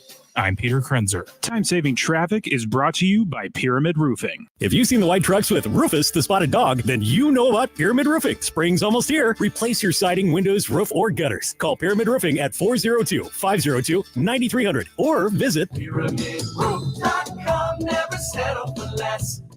It's spring. Now is the best time to shop at Lenaha for all things garden or landscape. Our garden center is filled with the largest selection of homegrown plants, flowers, trees, and more. The area's best mulch and soil available for delivery and pickup. Rooted in quality, unmatched value. Lenaha Nurseries, 192nd and Center. What's keeping you from learning the language you've always wanted to speak? Too hard. Takes too long. Not with Babbel. Babbel's interactive lessons, podcasts, games, and more make learning fun. Fun isn't hard. Right. And in 10 minutes a day, Babbel's bite-sized lessons are designed to get you having real conversations in as little as 3 weeks. That's not long. It's not hard. It's perfect. It starts here. Go to Babbel.com to try for free. That's Babbel.com. Babbel.com. Hey, it's Tapper for the FanDuel Sportsbook. It's playoff time in the NBA and in the NHL. Baseball's in full swing, and FanDuel is your place to bet on everything under the sun. Right now, new customers get $150 in bonus bets. That's guaranteed. $150, win or lose. Bet on everything from slap shots to home runs to slam dunks, or a personal favorite, Bobby Witt Jr. to hit a home run, or get 2 hits, or get 3 hits, or get 4 hits. It's all available for you on the FanDuel Sportsbook. So we ask the important question now, what are you waiting for? Head to FanDuel.com/Happer and make your first bet an automatic win. Once again, $150, win or lose. And that's with FanDuel, America's #1 sportsbook. 21 and over, present in Iowa. First online real money wager only. $10 first deposit required. Bonus issued is non-withdrawable bonus bets that expire 7 days after receipt. See terms at sportsbook.fanduel.com. Gambling problem? Call 1-800-BETS-OFF. At Progressive, we know money can't buy you happiness. But money did help you buy an RV, which means an excuse from working Saturday with your insufferable coworker, Dave. So money is helping you listen to birds chirp instead of Dave chirping about how his toddler is fluent in 3 languages. And it's also why you'll be smelling pine trees in the air, not Dave's tuna melt reheating in a microwave. So save money by bundling your RV or boat insurance with home or auto from Progressive and buy more happiness, or something close to it. Progressive Casualty Insurance Company, affiliates, and other insurers. Not available in all states. Hey, baseball fans, join the Blur Tailgate at Hilton Omaha this June for our 12th annual hospitality event during the College Baseball Championship Series. Book an experience for your clients or employees with an inclusive bar, buffet, TVs, music, and tailgate games. Secure your spot today and let Blur Events take care of all the work so you can enjoy the day. Plus, we're just steps away from Charles Schwab Field. Visit blurevents.com to book your group, buy tickets, or learn about sponsorships. That's blurevents.com, your college baseball and football tailgate destination. Prescriptions require an online consultation with a healthcare provider who will determine if appropriate. Restrictions apply. See website for details and important safety information. Subscription required. Price varies based on product and subscription plan. Hey guys, did you know there's a generic form of Viagra that works just the same but is 95% cheaper? And you can get it online at hims.com/radio. Through HIMS, you'll get a free medical consultation to determine the ED medication that's best for you, discreet shipping if prescribed, a 100% online process, and a range of treatment options, including trusted generic alternatives to the name brands, at up to 95% off. ED is personal, and at HIMS, so is treating it. Just go to hims.com/radio and get connected to a licensed medical provider online for free, with zero copay, no expensive appointments, and no awkward face-to-face conversations. To start your free online visit, you need to go to this exclusive address, hims.com/radio. That's hims.com/radio for your free online visit. hims.com/radio. Now back to mornings with Sharp and Handley on 1620 The Zone.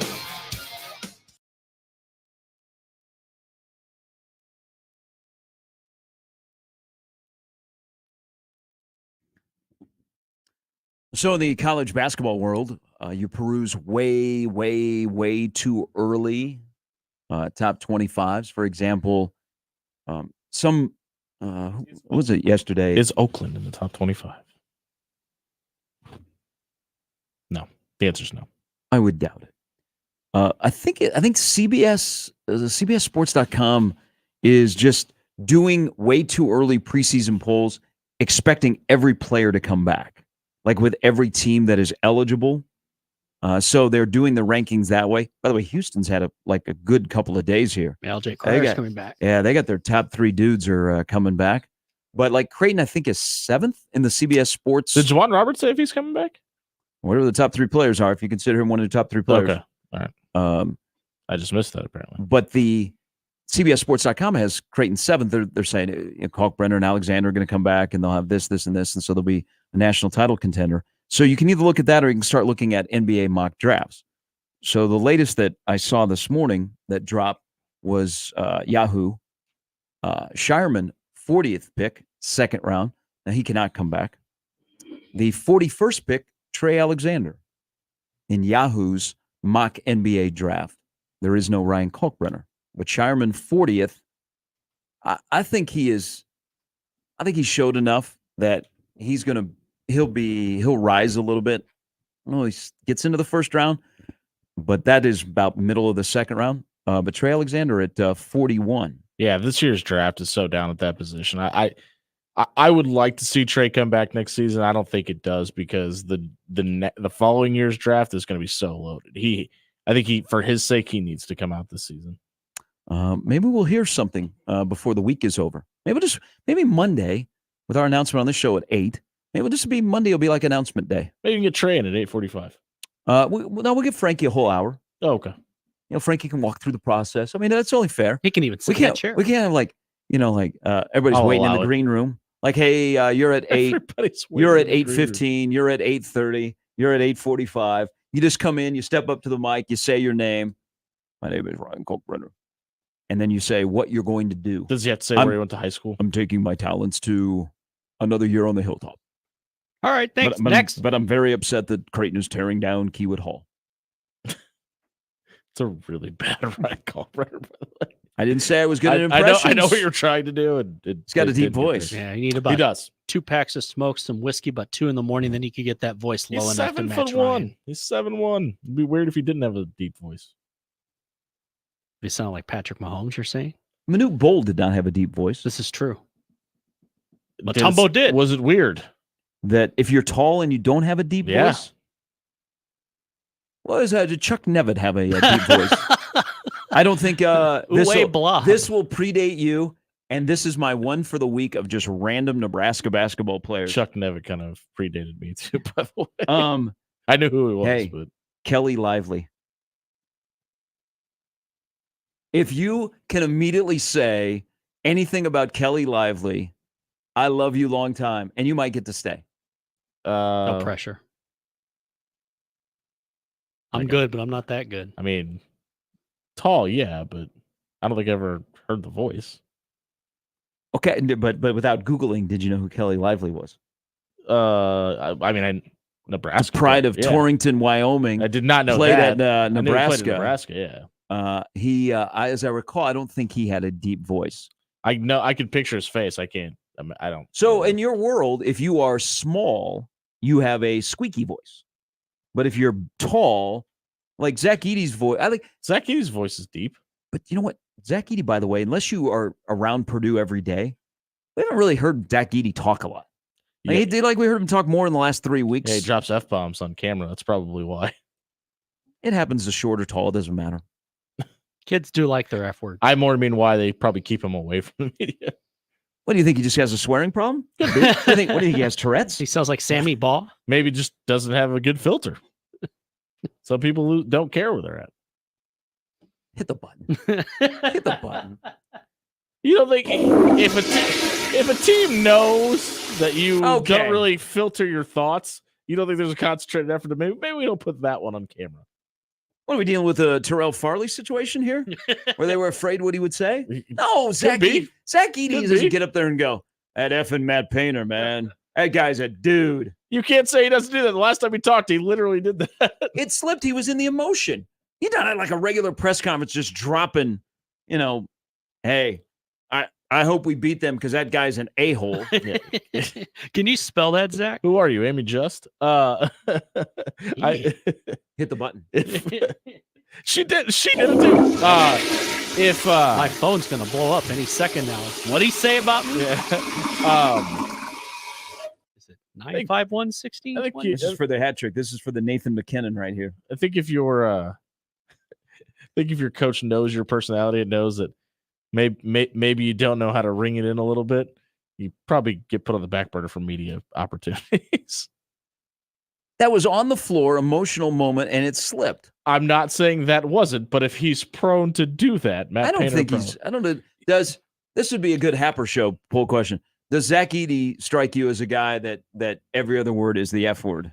He yelled it a lot during the Zach Sweet Edey 16. a potty mouth? He yelled it a lot during the Sweet 16 game, by the way. A lot. At you? Just in general. Should Zach Edey's nickname be the ultimate sinner? The WTF moments were aplenty in that game against Gonzaga. It's not hard a competition. I'm not saying it wasn't. I'm just telling you. I was giving you an observation. There's some guys that wasn't an opinion. Those were facts. There's some guys, like playing the church league, and they're just swearing. But man, on Sunday they're right there in the church. I feel comfortable saying we got at least 8 throughout that game from just Zach Edey. It's like, man, I really hope the camera's not over on that side. Fremont Fred tweets the show. What's up, Mayor? This is right in the wheelhouse. Oh no, we don't. Fremont doesn't need him being the mayor. He's got other problems to tackle in the city of Fremont. He says that's why we do not allow him to call in because of his mouth. There you go, prime example. People often say that Fremont Fred is the Zach Edey of Fremont. I've heard it. Wow. Hit the button. Fred, you can call into my show anytime. As the sports schedule allows. As the sports schedule allows. Dan's got the dump button on point. He knows exactly where it is. Are you on tonight? We are. Oh, the Creighton Athletic Hour tonight, right? No, it's tomorrow. It's Thursday. Okay. As you can hear, my candid commercial that was literally on before the show, and I asked you if you wanted to come on tomorrow. Well, Gary doesn't listen to me. I just said, what would we talk about? Yeah, what's your thoughts on Creighton baseball? They're good. Creighton baseball is a good team. There we go. Great. Now you don't even have to come on the show. We got your takes. Just play the recorded. I also don't know who we're going to have tomorrow. I got to get a hold of a few of the SIDs at Creighton and figure that out. Baseball's going to Cincinnati. That's a huge series. So they're out. You could talk to Ed Cervasis. He was the last Cinco de Mayo Hey, promo. hey, He was the last coach we had on. Actually. By the way, I have standards. Somebody not to be mentioned that's affiliated with Creighton said, "Hey, when you're announcing who the head coach is at Creighton, say Cervasis." And I'm like, no, because not everybody would get it. Ed might laugh, but not everybody would get it. And people would be like, "The friggin' idiot, the PA guy at Omaha doesn't know how to pronounce the head coach of Creighton baseball team who's been there for eons." Oh, I heard he went to school in Lincoln, so that makes sense. If you're pronouncing it phonetically, I mean, that is correct. Head coach of Creighton, John Sanders. No, Creighton baseball is really, they are really they're good. They're deep, 1 through 9. So here's, I have a tough time with college baseball in the midweek. I prefer professional baseball over college baseball. I do like the enormous stakes of the postseason in college baseball and culminating here at the College World Series, but I would take professional baseball over college baseball any day of the week. Has nothing to do with the bat. College baseball just drags and drags and drags, and midweek games are brutal. You get wacky games because you don't have your normal starters. Baseball is not played in a one-game scenario. Baseball is played in a series. So midweek games, when you don't have good pitching, is really, really bad. And then everything else goes downhill, like Nebraska did at KU last night. I mean, Nebraska wasn't good on the bump, and they weren't good in the field. I mean, they gave up 500 runs, and KU hit them early, and Nebraska almost came back, but they still suffered a loss, 13-11. So the game over at Tal Anderson, and both teams had many opportunities. I mean, their bases were left loaded over and over and over. So Omaha, until they got going late, they were down 7-1. But midweek games are really, really tough because you're pitching. You don't want to blow your bullpen for the weekend, and of course you're not using your 1, 2, or 3 guy. But I think about this, like looking at Creighton, and Creighton's an NCAA team. Yeah, I'm wondering if by chance there's a hiccup in the Big East tournament in Ohio, can they have a resume that gets them as an at-large? Because to me, they look like an NCAA team. Nebraska looks like an NCAA team. Big weekend series for both. One's in Cincinnati, the other is in New Jersey. But are we judging how good a college baseball team is in this part of the country where you don't have where your number 4 star is a definite, man, that guy could pitch on an SEC weekend. You see what I'm saying? Sure. Do we judge a college baseball program around here by how they do on the weekends in a series where they can throw out 1, 2, and 3, a bona fide 1, 2, and 3? Most in this area, in the Big Ten or the Big East, have a good number 1. Some have an even better Brett Sears number 1. Then they have a pretty good number 2. Sometimes it can get a little tricky when you get to that Sunday starter. So do we judge them on the series weekend or what they do in the midweek? Because, for example, Will is now 6-8 in the last 2 years in the midweek. It probably matters the rest of the way your schedule fades out. But when you're looking at a team like Creighton that's 25-5 and is just winning just about every series they play, and it probably matters how many sweeps you have at the end of the year too, where you could say, hey, nothing dropped off or changed from Friday to Monday and anything in between. That probably matters more than what happened on a random Wednesday. I mean, some might say last night was a random Tuesday in Lawrence. I don't know. I've had a few. That game is sounds like a good Netflix series. I don't know. That game last night for Nebraska. Good something. We're in the middle of the season. They've kind of hit the halfway point. They've been ranked. They've been mentioned as a host. There is such a drive to be, from Nebraska's standpoint, a host, and you don't have a lot of opportunities on the non-conference schedule to really, really massage your RPI. You have Kansas State coming up a little bit later in the season, and they are around here one of the more respectable teams. But Nebraska the last couple of years have struggled in the midweek, and now that is 2 straight Tuesdays they've lost, and all of a sudden at the midway point where you're hoping that you don't hit the wall and you climb over the wall and you keep going, you're 2-3. To that point, do you? I mean, because what if this was brought up last week, and I don't ever want the Creighton Nebraska series to be less than 3 games. I think it's great for the state, but there is no way that the skipper downtown and the skipper in the capital city will ever agree to a series or be able to find a weekend where they could play true college baseball that is played in a series. So you judge it off a midweek where you could be pitching and you only pitch on Tuesdays, but you're never going to pitch on a weekend where those games probably for your future is a little bit more important. See what I'm getting at here? It's the balance of what happens in the midweek and how do we judge the midweek? Because look at Nebraska, for example. So they lose last night, and KU was coming off a weekend where they got swept by West Virginia. That wasn't a good game last night by Nebraska, and they got going way too late. I mean, they're down overhit. 11-5. You know, they hit a grand slam. They go back in the game 11-10. They had the bases loaded in the ninth. Balls hit on the screws, ends in a game-ending double play. You still lost to KU. But how do we feel if Nebraska turns around this weekend and goes to New Jersey and sweeps Rutgers, who is probably top 60 RPI? Yeah, second best team in the Big Ten, probably.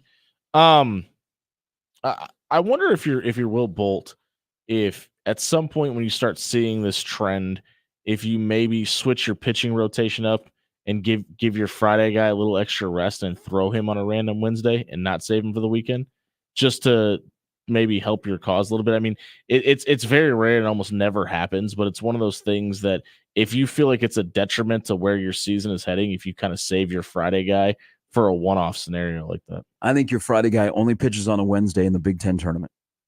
Yeah, normally, and 9 times, Yeah, 99 times out of 100, that's the case. But if it's one of those things like it's a must-win game and you feel like you have to do something different for the way you want the rest of your schedule to pan out, just you get to rest him a couple extra days, save him for a weekend, and throw him on a Wednesday. You give him an extra rest for the week coming up. So when you get into the conference season and you start playing a regular schedule where you're going to play Friday, Saturday, Sunday, and then you'll mix in a Tuesday game. Right. By then, you're not really still playing Tuesday, Wednesday. You've exhausted those back-to-back midweekers before you get into the conference. I don't know. I don't know. I don't know. Like on a Nebraska type schedule. Yes, normally in the non-con. Is there a must win? You still have that Tuesday matchup with Kansas. You still got that Wednesday matchup with K-State that you brought up. And I think if you start to lose your season a little bit, or even not this team isn't going to lose their season, but really lose the trajectory you're on, maybe change some things up and get your Friday guy a couple of extra days rest. No, I think Brett Sears is my Friday night guy. I put him in a bubble. I bring him out on Friday. I put him back in the bubble. Next Friday, I bring him back out. I think the weekend is more important than the midweek. I agree. And I'm just saying from a standpoint of if things get off the rails a little bit from where you want it to be and you feel like there might be a must-win situation and or you think it's more valuable to rest him for an extended period of time, I don't think it's necessarily the worst thing you can do. That's more on – that's a you – not you, but that's a you as a pitching coach and the way you're doing rotation if you are forced to do that with your ace. I don't think if you have a bona fide ace, I don't think that ace should pitch anytime outside of a conference weekend. Unless you don't have a conference weekend and you're maybe playing a one-off and it's a big conference game. You should ideally you would build your rotation where you have a solid number one. Now Nebraska's fortunate. Brett Sears is having a hell of a season. Yeah, he's big bounce back. I mean, there is something, like think about in baseball, for example, or any other sport around here in the last 20 years. An athlete that was a guaranteed victory when they took the field. Like, as long as they're out there, we got a chance. Or the next step, if he's out there on a Friday night, we're winning. Are you asking me who that last person would have been? Yeah. I mean, there's no like obvious answer. Yeah. I mean, it may go as far back as like Jabba, maybe. And then there was, I mean, even go back further. I think the one in the all-time history of Nebraska athletics, one of the guys that was almost a guaranteed win every time he picked up a baseball. He felt really win in his sport. Shane Comine was a guaranteed Friday night guy. I think he felt really, really good about when Cade took the mound. Yeah, Cade Povich was lights out. And by the way, having a hell of a start in AAA. Baltimore just called up the number one prospect in Holiday. Their AAA team they're a wagon. Cade He's on his way. Cade is, yeah. So those would be a couple of guys. But you should be able to construct your staff where you You develop a big time Friday night guy. You have a good Saturday guy that you don't want to tinker with, that's going to be able to maybe off of the heels of a Friday night where you don't have to expend the bullpen, like the Ohio State series where Sears threw a complete game. And then Sunday, you don't want to be a crapshoot and you don't want it to be a turnstile. You want to find a guy on Sunday or two guys that could fit a role of winning a series. You know, you split on Friday, Saturday, you want to win a series because that's what it is. It's all about stacking and winning series that you have on Sunday. And then the guy that doesn't is your good Tuesday guy that gives you a chance, but is a Tuesday guy that is going to give you 4 or 5 innings instead of it becomes, as we see now, Johnny Holstaff. We're playing Xavier this weekend. I don't want to ruin my bullpen.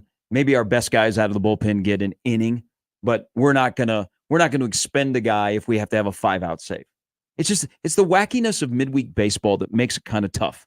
But a lot of the stuff around here is judged on midweek baseball. Well, and a lot of the reason Nebraska is going through that right now is you have so many young pitchers that you're still trying to work through the schedule and figure out how to pitch with the college level skills. Like Drew Christo's a really good arm, but he's still very much in the process of figuring out how to navigate the waters of a college schedule. And that's kind of what college baseball becomes at some point, is to where you've got some guys that maybe are really talented, but maybe not ready. You got to put them out there so they can get comfortable in the rotation. So Nebraska goes to Rutgers this weekend. Lost last night, 13-11. They're 2-3 in their last 5. And Will, I think, for the first time this year, pushed a button to see how his team will react. Almost feels like a weird tipping point. Like, good team, NCAA team, but they're in the middle of the season where you're like having a little bit of malaise. And take that next step. And it's weird because they won on, they got like an incredible performance by Sears on Friday night. They won on Saturday, but it's tough to sweep. You won 2 of 3, but it feels like, oh man, we missed something there on the series, even though you won a series. It's just when you lose in a series, but then you add to what happened last night with them. So we'll see what happens this weekend. But watching Creighton again up close, that's an NCAA team. If they are they good enough to be an at-large team? Is their resume good enough to be an at-large team? And I think right now it is. You got to keep the momentum you have right now and try to win and to your point, sweep as many series as possible, because that stuff will matter if you can't win your tournament. All right, 52 past the hour. Matt Rudy coming up at 9. We'll talk some Masters, our sentimental. And we do this every April. Man, Tiger talked yesterday, and I thought, please? He back. Please? Just win the jacket, man. It would break the internet. I'm here for that. It does it every time. Every time he even gets close, top 5s. It breaks in this case, if this happened, and this would be the scope of it. If Tiger Woods won one more jacket, because this will be his 26th time that he's played Augusta National, and he's in search of his 6th. If he did it in his current state, it would break the internet. And arguably, it would be one of the greatest feats in the history of sports. I've already said my goodbyes to him. I don't want him to withdraw this week. Please don't withdraw. Like, make the cut. Set the record. Don't withdraw. Play 4 rounds. I'm not expecting much, but I don't want to see him broken down on the 8th hole on Friday and limping. I don't want to. I've already said my goodbyes. You've given me all the joy that Willie I've wanted in golf. I don't. Yeah. Willie Mays with the Mets is like, who is that guy? Yeah. But Matt Rudy will join us coming up at 9. We can't quit Tiger though. No, I can't. Every April, I can quit him in May and June and July in his current state. Man, when he started talking yesterday, I'm like, come on, just dig in one last time. Man, he's kind of making me think that it could. See, now you're getting me excited. I got to stop. It's Get ready for the weekend, baby. It's just every April. Because if he were to win Sunday, he'd be like, to us. sorry, Frankie, you've been outdone. Yeah, Tiger won. Hey, we get caught up every April. We get caught up in Tiger, whether he has a realistic chance or not. It's because we all know he has the ability to hit that gear. If he's just hitting the ball right, you know he can get there. And it's kind of the conversation we were just having about when you have a Friday night guy that you're not afraid of when he takes the hill. If Tiger is on, It's a matter of how soon he can get the jacket, not if he can. He can play Augusta National in his sleep. Yeah, but, that too. But can his legs walk Augusta National? All right, Matt Rudy coming up 9, Brandon Vogel at 9:40. It's Mornings with Sharp and Handley on 1620 The Zone. All right, as you know, the weather is warming up. We're going to have some really, really nice weather this weekend. So that means there's a lot of outdoor activities. You got prom, you got graduation, you got outdoor weddings, whatever you have. You need to look good. Your fit needs to be rad, like mine has become because of Lindley Clothing. 132nd and Dodge in the Linden Market, and well-suited. And even more so right now. This is a great time because they are smack dab in the middle of their spring sale, where they got 15% off sportswear. Yeah. And other deals that you can't miss. You know, when people say, you know what, I'm just going to rent a suit. I don't always wear a suit. I'm going to rent a suit. No, go to Lindley Clothing and well-suited, and you'll find out how affordable it is, and a suit that you can have for a long time. They've got an on-site tailor. They take care of you with John Marlene, the entire staff, and they're taking care of you now with great, great offers on great brands right now. The spring sale at Lindley Clothing, 132nd and Dodge in the Linden Market. More with Gary and Nick after this on 1620 The Zone. The best way to catch all the action is on 1620 The Zone. And no line for the bathroom. My taco pie is really something special, and it can't be imitated. It starts with my zesty taco sauce, seasoned beef, onions, lettuce, tomatoes, mounds of cheddar, and mozzarella cheese. This pie is the real deal. For a limited time, build your own feast with the specialty pizza, like my taco pie, a one-topping pizza, and cinnamon monkey bread. Do yourself a favor and order. Today, Godfather's Pizza. Do it. What's keeping you from learning the language you've always wanted to speak? Too hard. Takes too long. Not with Babbel. Babbel's interactive lessons, podcasts, games, and more make learning fun.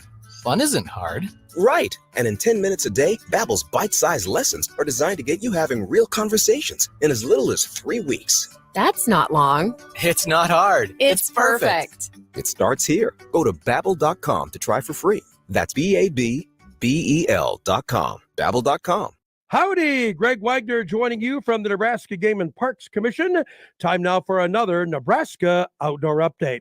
Say there's a lot to do this season in Nebraska's outdoors. There's always hiking in the state parks. There's bird watching. There's trout stream fishing action. There's scouting for that spring wild turkey hunting trip. And there's looking for shed deer antlers in your favorite woods. So there's no reason to be a couch potato, is there? No. Get outdoors and enjoy.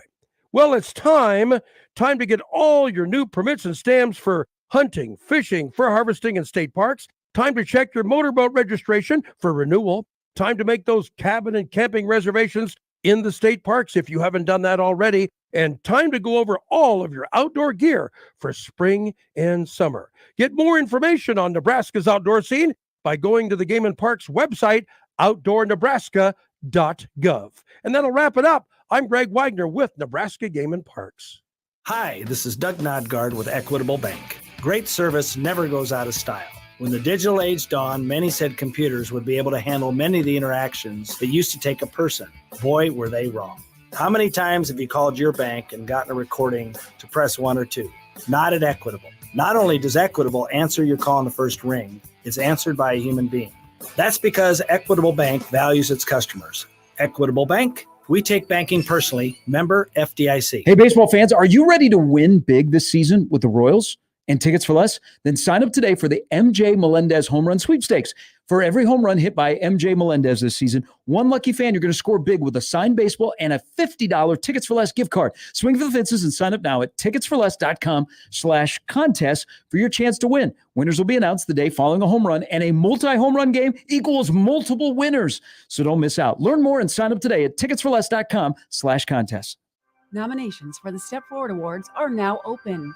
These awards are the state's most prestigious awards for volunteerism, and we need your help to find outstanding volunteers from your region of the state. If you know a volunteer who deserves to be honored for their service, visit serve.nebraska.gov and click Nominate Now. Made possible by sponsors like Omaha Public Power District. Nominations must be submitted by June 1st. Paid for by Serve Nebraska, aired by the Nebraska Broadcasters Association and this station.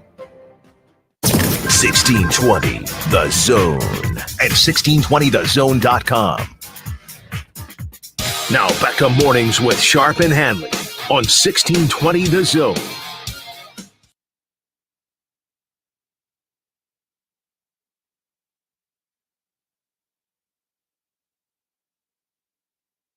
Jennifer tweets at the show. Jimmy morning, earlier Jennifer. said that people that are tall have deep voices. Did, famously.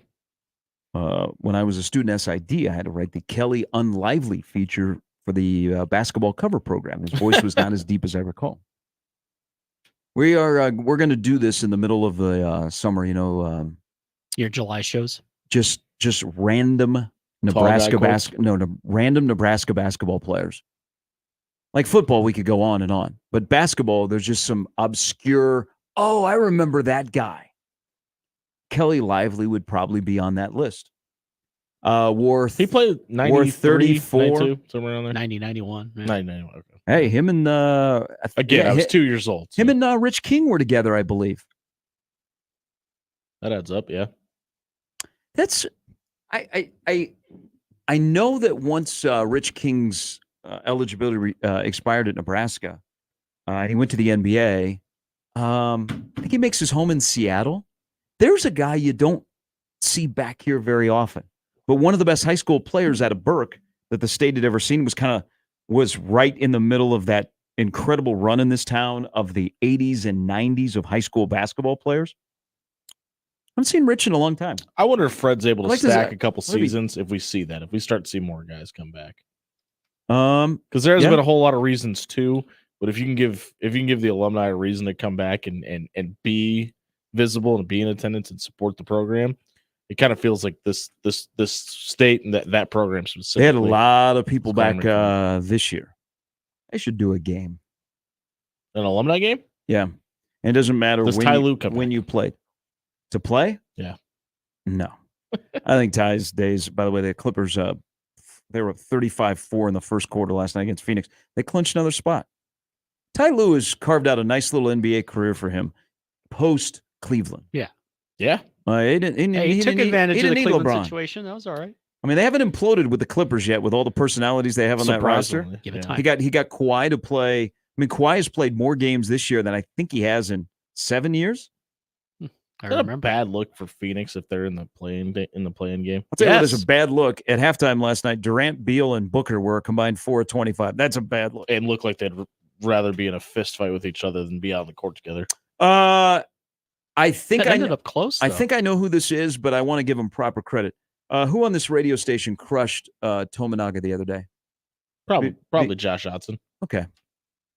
That wasn't us. We weren't talking about him.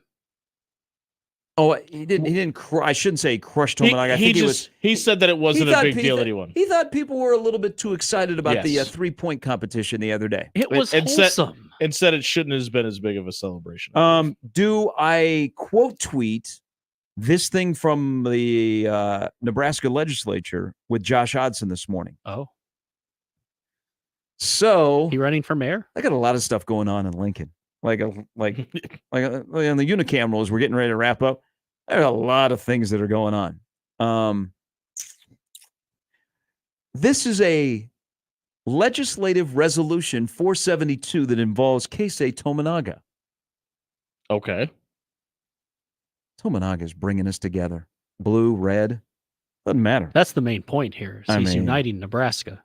Whereas the National Collegiate Athletic Association 3-point contest is an annual basketball challenge that brings together some of the nation's best shooters. And whereas on April 4th, 2024 in Phoenix, Arizona, Nebraska's Keisei Tominaga won the Men's Collegiate Athletic Association 3-point contest. And whereas one of 8 participants, Tominaga scored 25 points in the first round, 24 points in the second round, and 19 in the finals. Whereas Tominaga beat Tyler Thomas of Hoster in the finals by 2 points with a buzzer beater. And whereas the legislature recognizes Keisei Tominaga's dedication to basketball and all the hard work it takes to achieve such success.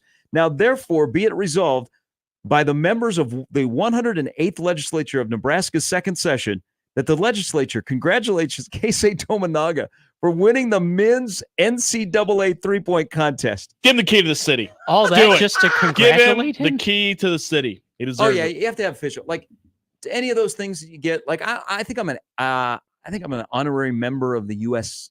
Nebraska Navy. Oh, so is my wife. So okay. like when you get the plaque, it says whereas. Yeah, we have whereas. that. Legal so jargon. Casey got the whereas. I was like, treatment. wait, Nebraska Admiral? What? Nebraska doesn't have a Navy. She explained it to me. Isn't it amazing that we were talking earlier about NIL, and it's like a daily discussion, unfortunately, is two guys that probably could have done really, really well in the NIL world,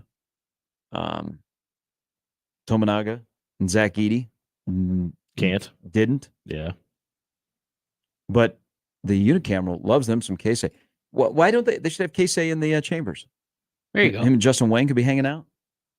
Just bring him back and have him be an assistant next year. Pay him more than the international leagues are going to, just so we can just have Casey on the bench. Comment about Tiger earlier, and Matt Rudy's going to join us in an hour on the Masters that begins tomorrow. Remember the last 7 champions at the Masters, they finished worse than 13th the year prior. So if you're gambling, look at that. The last to break that was Spieth when he won it in 15. He was better than 13th or worse the previous year. So Tiger has a chance, is what you're saying. So again, it's April. Tiger talks yesterday. I mean, the man said that he hurts every day. I think he creaks.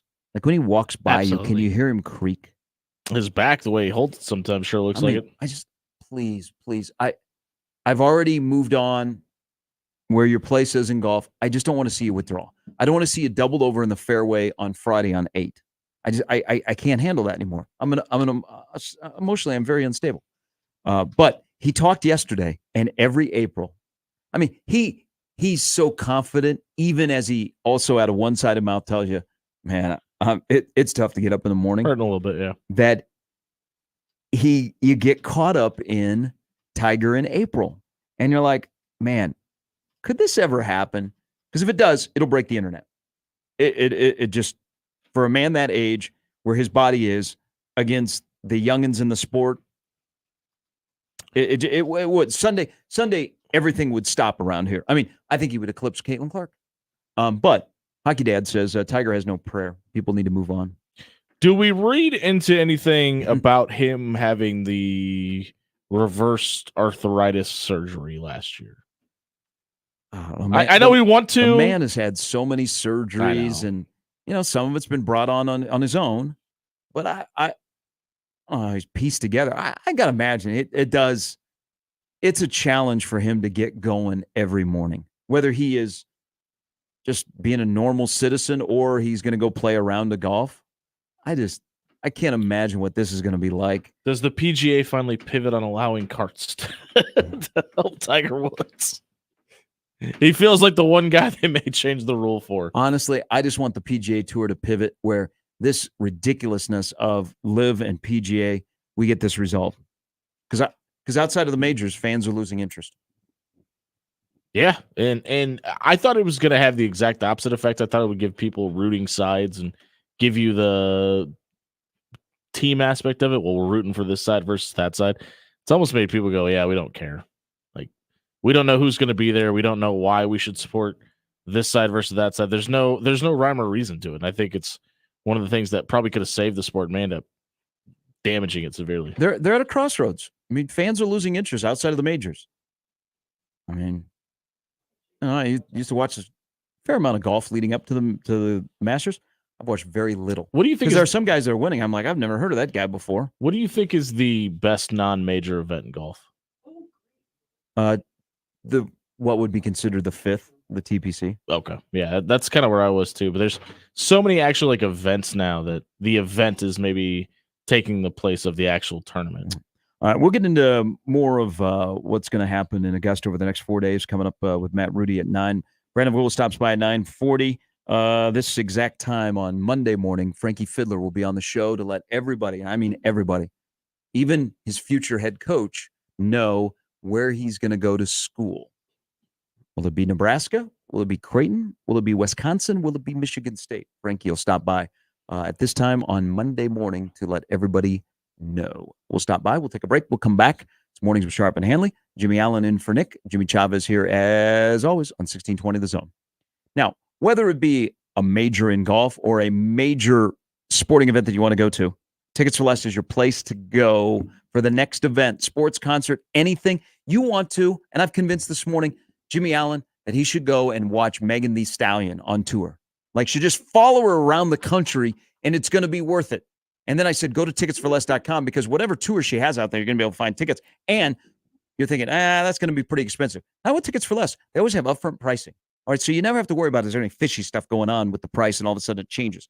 They are very transparent. Plus, when you get to check out and you're like, I can't wait, as Jimmy was saying earlier, I can't wait to say Megan Thee Stallion. I want to be right there in the front row, and Tickets for Less is going to put me in the front row. You know, I have to worry about per ticket fees. And I'll give you even more of a discount. When you go to checkout, just punch in the code THEZONE at ticketsforless.com. You want to go see Storm Chasers today. They play 12:05 out of Warner Park. You want to go down to the K and watch the Red Hot Royals, or wherever you want to do, sports, concerts, or whatever else. Tickets for Less is your place to go locally right here. Yeah, 145th and West Center, and online at ticketsforless.com. And don't forget to use my promo code THEZONE. Mornings with Sharp and Handley returns in minutes on 1620 The Zone. Live from the Host Coffee Studio, this is 1620 The Zone. 1620 The Zone. Traffic. From the Pyramid Roofing Time-Saving Traffic Center.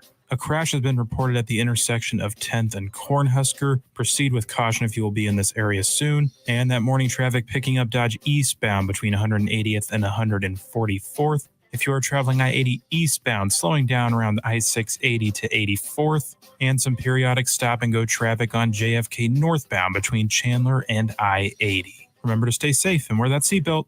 I'm Peter Krenzer. This time-saving traffic was brought to you by IBEW Local 22. The electrical market requires your company to adjust to an ever-changing field. IBEW Local 22 gives you flexibility with access to journeymen, apprentices, and proven training programs. Call Bob at IBEW Local 22 for details at 402-980-7596.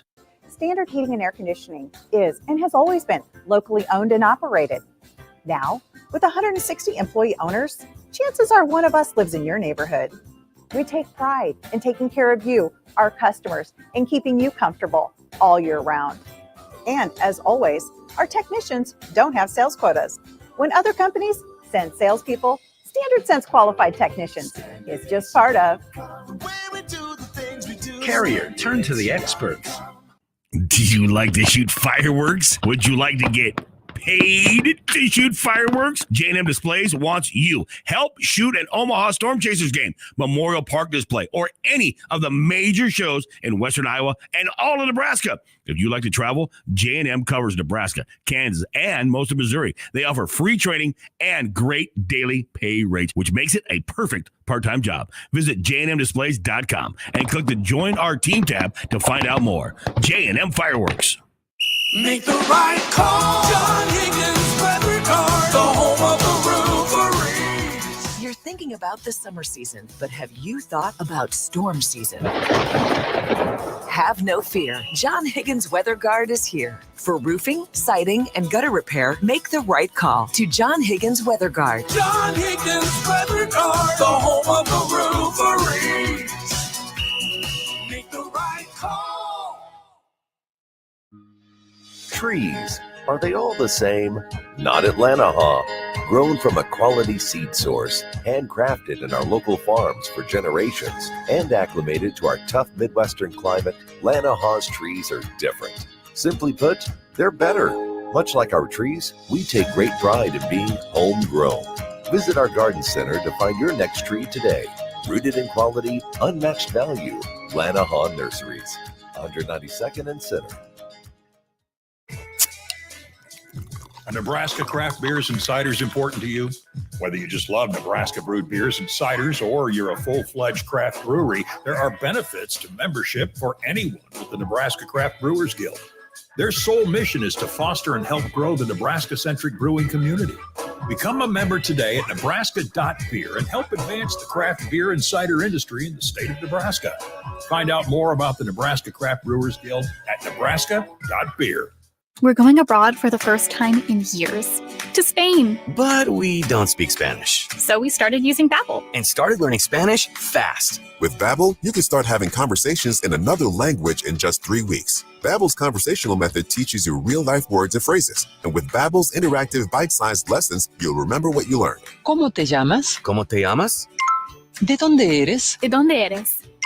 When you learn a language, you want to actually use it. Babbel is designed with that goal in mind. In just 3 weeks, we're starting to have conversations in Spanish. Estoy muy emocionado para ir a España contigo. Aw, he just said, I'm very excited to go to Spain with you. Nos vamos a divertir mucho. And that means we're going to have a lot of fun. Sí. Gracias, Babbel. Babbel, language for life. Celebrating 10 million subscriptions sold. Now try Babbel for free at Babbel.com. Just go to Babbel.com and start learning a new language today. That's Babbel.com. Babbel.com. Tickets for less. Best seats, best prices, no service fees. Shop ticketsforless.com. KOZN Bellevue, Omaha, Council Bluffs. This is 1620 The Zone. And we're back. Mornings with Sharp and Handley. Here's Gary, Nick, and Jimmy on 1620 The Zone.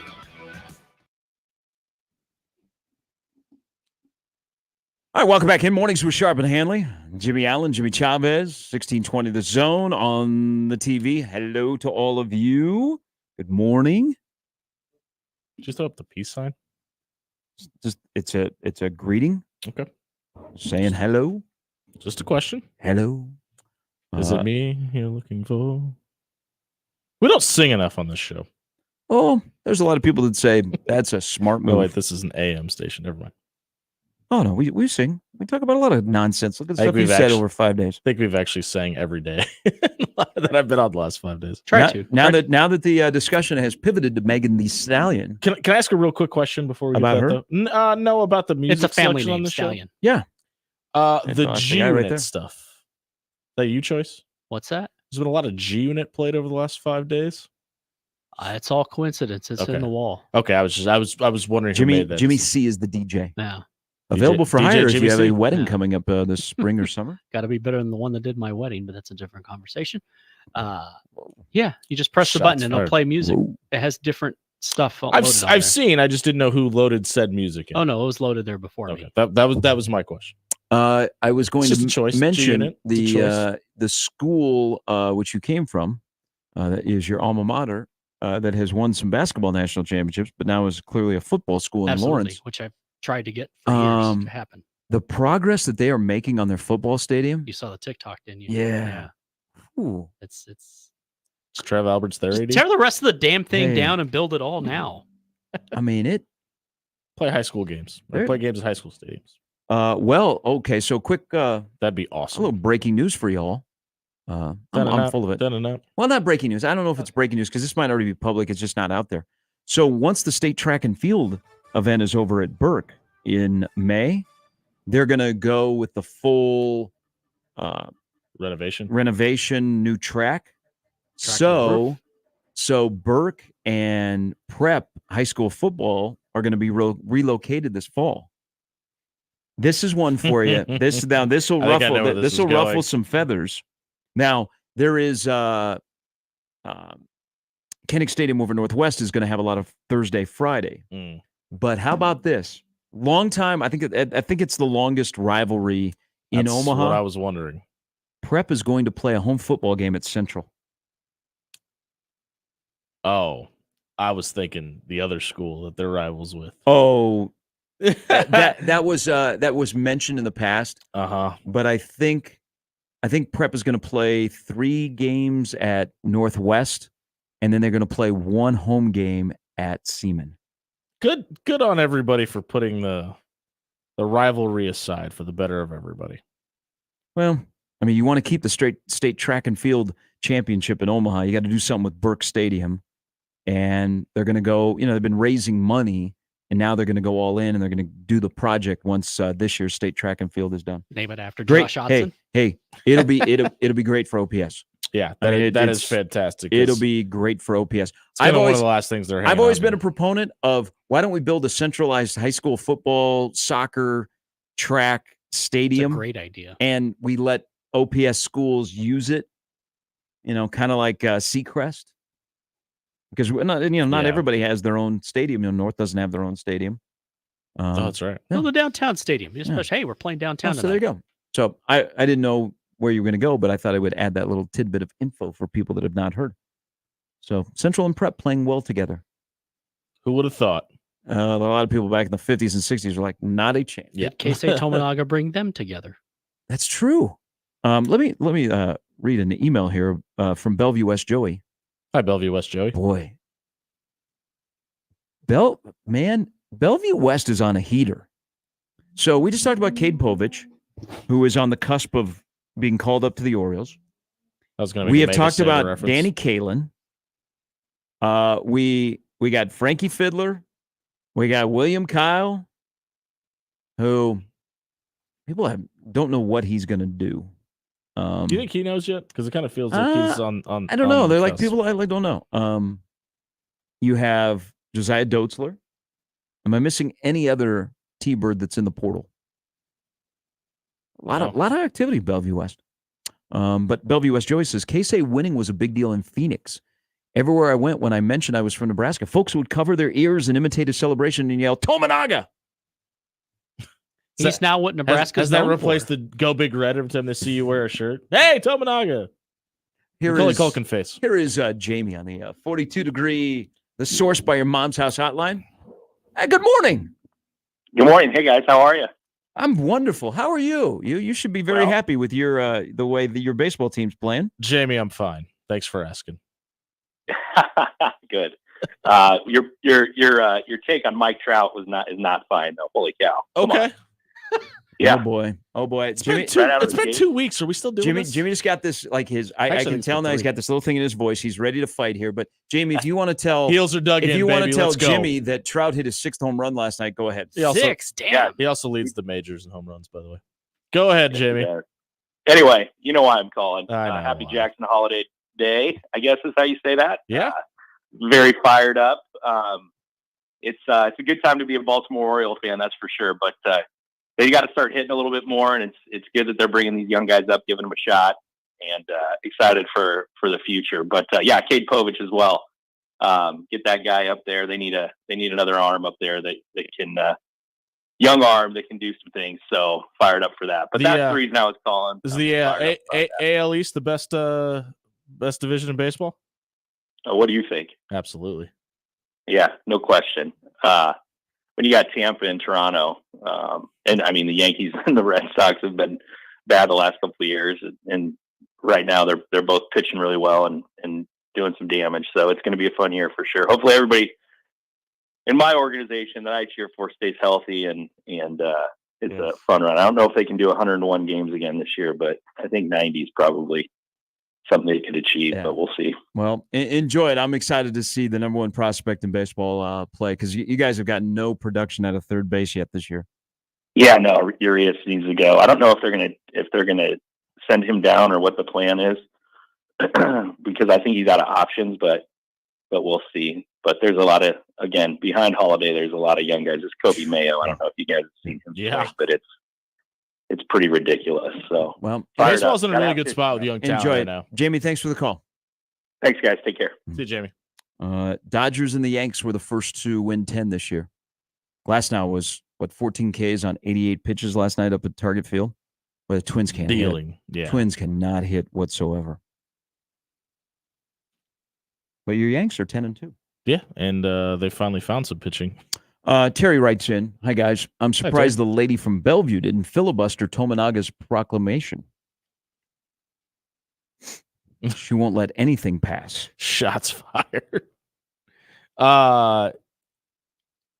Do we foresee in the future a Keisei Tominaga bobblehead night at PBA? It's got to be a thing, right? Maybe if you brought him back. Yeah, yeah, absolutely. He'd have to be there to do it. He's going to be one of those That's guys why I said the future, that, like down the road. That next year and the following year, you're going to be like, oh, man, that was so much fun. But, man, I wish I would have embraced it more. I wish we had more than basically a year and a half of Tominaga mania. And essentially just, Fred, why didn't you start him sooner? Well, you could make the case. Why didn't you play your son earlier? You definitely could. Hey, you could say that Nebraska basketball made two turns 2 years ago. Adding Sam Griesel to a Derek Walker locker room. Yep. And then I don't like injuries. Okay. I don't want to see injuries on anybody. I don't even root for injuries like for Bronco quarterbacks or Raider quarterbacks. I don't believe that, but go ahead. I don't like to see people injured. When Nebraska lost Bandamill and Gary, that changed that team as well, where Tominaga got more regular minutes and Hoiberg played more, and guys adapted to their expanded role, which some also benefited them coming into this year. That is not a hot take. I think that's reality. Yeah, and whenever that team needed energy, Sam Hoiberg was that guy too. He was the guy that you put in, and you just feel the energy different on the court. Dennis writes in before the break about a centrally located athletic stadium here in Omaha. Hold on. I'm going to get on my soapbox here a little bit, and I'm going to stand up for the youth of the youths that are out there that play. Gary anti-olds today. Play baseball and softball. He's the youngest one on the show, though, to be honest with you. At heart. Age is only a number. Think about this for a moment. Because I look at Des Moines, central Iowa, suburban Des Moines. There are there's some ridiculous football stadiums at these high schools, some ridiculous gyms. Not everybody is Gretna East, which has an amazing gym in their first year of being open. But you look in Des Moines, like Johnston, Waukee, they're building these football stadiums. Like the stadium that is used by Dowling and Valley in West Des Moines is like a small college stadium. You look at like the youth baseball complexes in Des Moines. They're like, whoa, there are a dime a dozen basketball facilities in Des Moines, and we have some good ones, right here that give you a lot of opportunities and are multiple courts. But I look at Des Moines, I'm like, why are they so far ahead of Omaha? But when I look at baseball, I'm thinking, for the amount of talent that we produce, and our facilities are not on par with Kansas City or the Twin Cities or Des Moines, that's pretty impressive. So I would, I'm a Mr. Facility guy. I would like a centralized stadium. I think we could get a big name to put their naming rights on it. But Dennis says we had a wonderfully centrally located stadium, Al Caniglia Field. Where would you put it? I don't know if any. I mean, here you go. I don't know if anything will ever move into 90th and Center, that green space that used to have a Burger King and a car wash back in the day, and sits across the street from a Dunkin', a Walgreens, back to our first segment. caddy corner from Hy-Vee. Oh yeah, okay. So but you'd need probably centrally located in Omaha now is what, 150th and whatever. Yeah. Till tomorrow when the city grows again. So you've spent more time in Omaha than I have. Prep, that was Prep's home field, right? Yes. Okay. Nobody else used it? No, because it was just UNO football and Prep football that played at Caniglia. I think Burke did for a season or two, but not like long term. No. I mean, even like look at Seacrest now, as more high schools have opened in Lincoln, more schools have their own football stadium. Yeah. When I was living in Lincoln and doing games on KLIN, it was Seacrest, and then Beechner would be used as a last, whatever. But that was when they had 4 high schools and they expanded to 6. I'm glad what they're doing at Burke. It needs it. It's a very enjoyable place to watch state track and field, and it still has that small time, football. They can't big play time feel to well, it. and also another thing, you can't play soccer there because of the configuration of the track. They can't play home soccer. Which the people at Burke probably aren't okay with that, but I am from a standpoint of soccer hater. Not from an anti-soccer standpoint, It's but going to take from you to the World Cup in 26 in Kansas City, but now you're out. A standpoint of that track is unique in that sense to where it is for that bigger purpose. I think you have to keep it like that. They had to do it, but where would state track and field go in this state? That's what I was just about to bring up. You would have to put it on a college campus, and nobody wants that. Well, I don't know they don't want it, but I don't know they have the ability Like state track and field is. That's what I mean. It would not be convenient anywhere else. And it's from a centrally located standpoint, that Burke is about the most centrally located, no offense, central, but most centrally located spot that you can, and it means something there. 8:29. Matt Rudy, top of the hour. Brandon Vogel in about an hour as well. We'll get back into some football as Nebraska's into week 3 of spring football. And Evan Cooper spoke yesterday. Guys going places. But he said something about a particular defensive back that I thought was kind of interesting. Isaac Gifford got a lot of flowers yesterday. We'll get into what Evan Cooper said and some other things that have developed here as we reach week 3 of spring football on 1620 The Zone. All right, it's playoff time for the NBA and the NHL, and they are humming. If you watched last night, you had a little ball night or a puck night at your house, you know what I'm talking about. Whether in the NBA, you got to see, Wemby for the 5th time this year at a game where he had 6 or more assists, 7 more block shots. Too bad, Jimmy. They're not going to be in the playoffs. But there's a lot of excitement building for the NBA. Also in the NHL, Islanders won 5 in a row.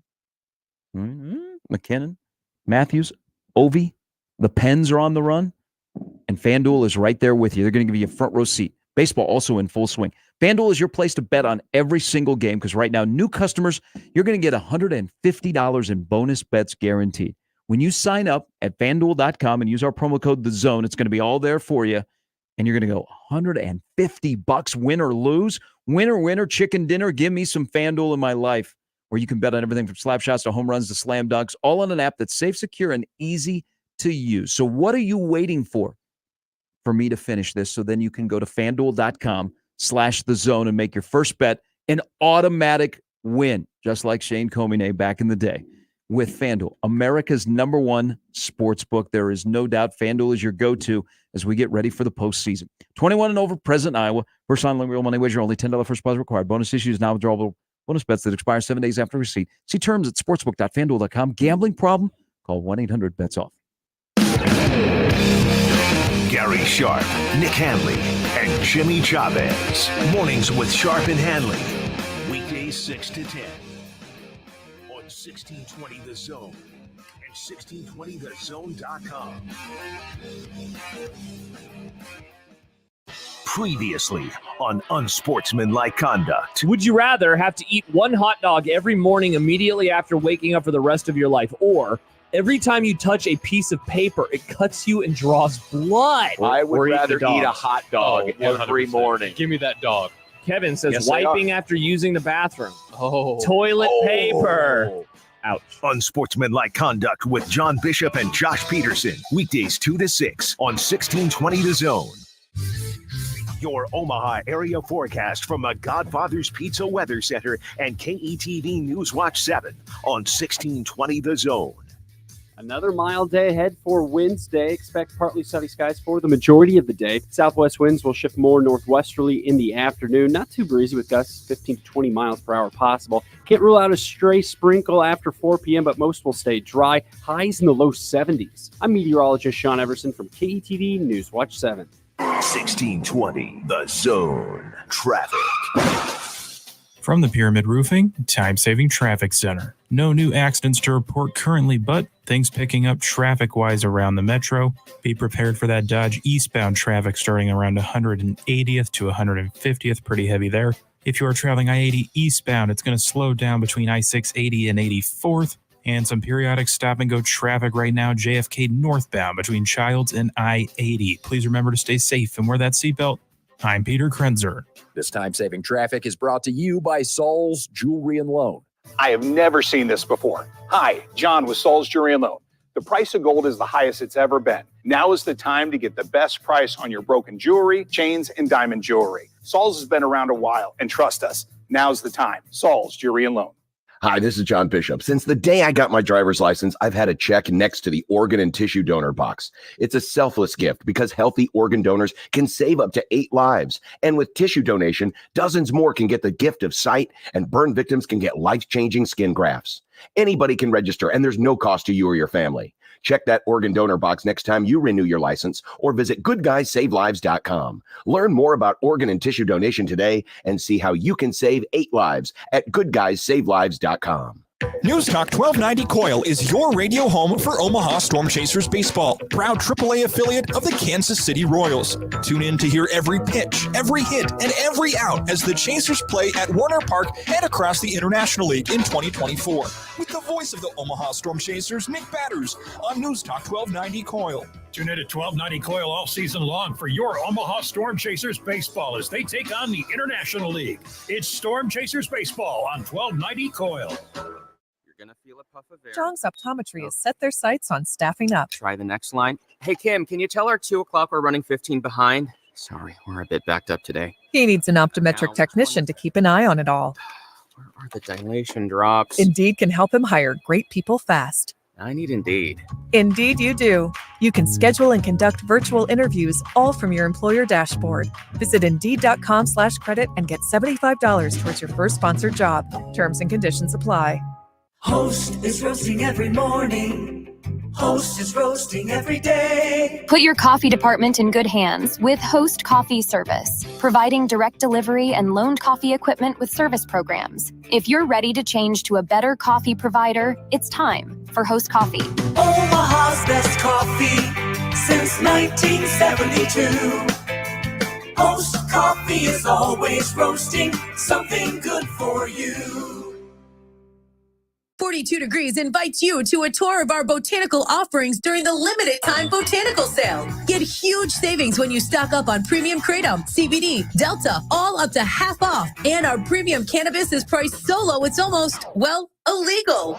Don't miss the botanical sale with savings of up to half off on the best that Mother Nature has to offer. 42 Degrees, your destination for top-tier cannabis, second to none product selection, and exceptional service. 42 Degrees, by your mom's house. Email unsportsmanlike conduct on the Equitable Bank Zone inbox with whatever is on your mind, from your hot takes to what you think is one. The Zone inbox is brought to you by Equitable Bank. We take banking personally. We want to hear from you on the Equitable Bank Zone inbox. Roofing, siding, and gutters. Make the right call with the rooferys at John Higgins WeatherGuard. And we're back. Mornings with Sharp and Handley. Here's Gary, Nick, and Jimmy on 1620 The Zone.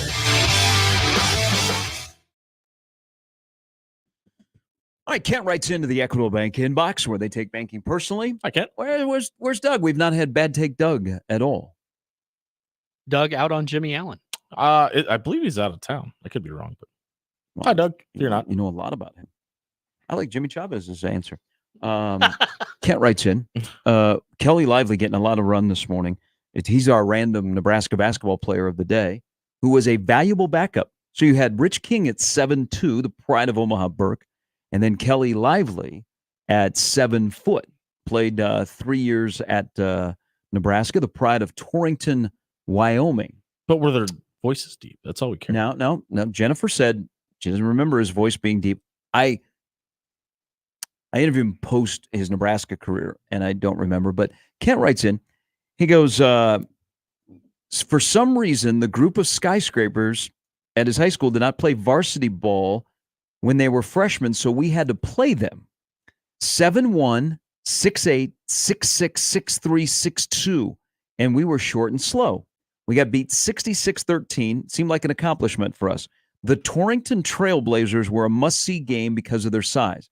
They only won 2 titles, but Kelly had no equal due to his size. Right. His thinness did not translate to college basketball. What is the most lopsided basketball game you've ever seen? You don't have to say schools, just from a point standpoint.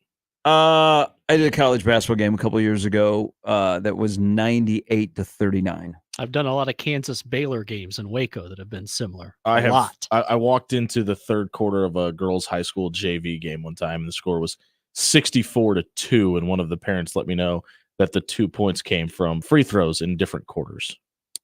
I thought you were going to say it was the kid. Girls' basketball game? Yeah. Yeah, those tend to be lopsided if there is girls' really, really good team against girls' JV basketball game. We came back from break to the team crying during the first break timeout because it was 39-0 and they'd had 18 turnovers.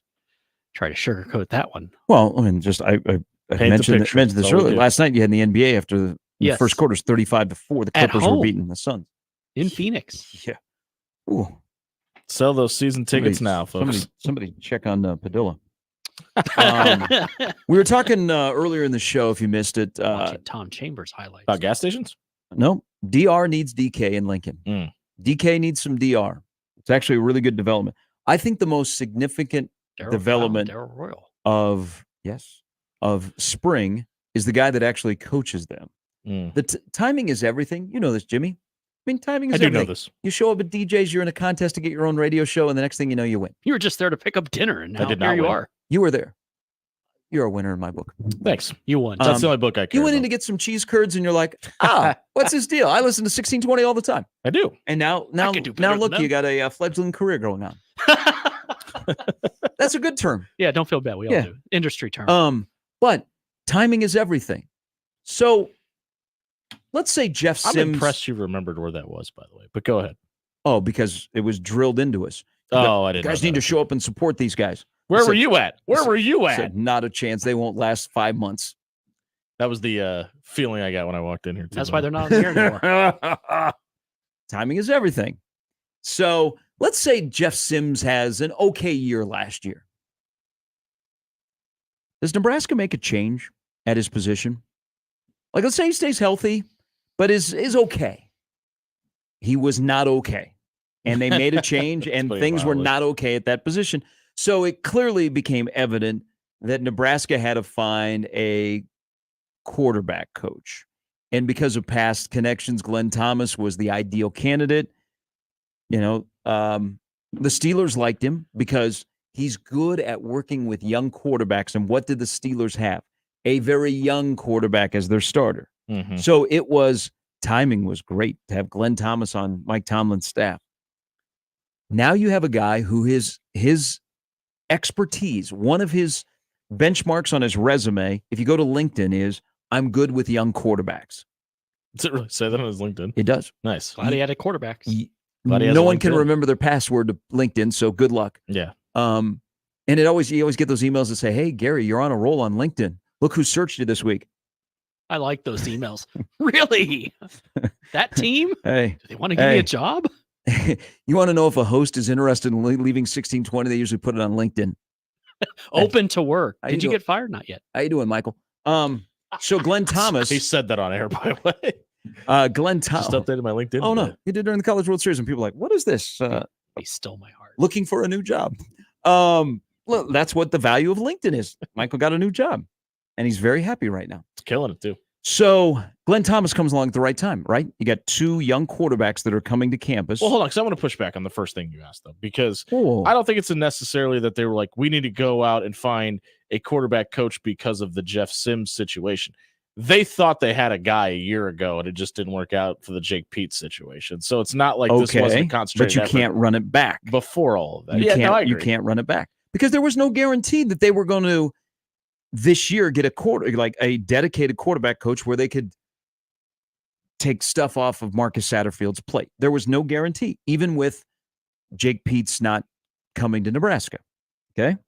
So situation happens. You're thinking, man, what is a weakness of ours? And I got to fix it. So they bring him in. So his forte is working with young quarterbacks. The timing couldn't have been any better. No. The development, because you have two guys that are basically Play-Doh. One is probably they played with this Play-Doh a little bit longer. The other one, like sometimes when when you had Play-Doh as a kid and you left the top off the can, it would Dried get out. hard. Yeah, it would dry out.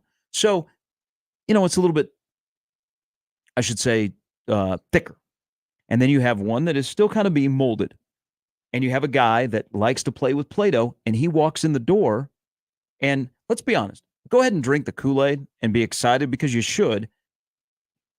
Nebraska could have just competent, consistent quarterback play right out of the gate for the first time in a while. And what that does is you make the quarterbacks smarter.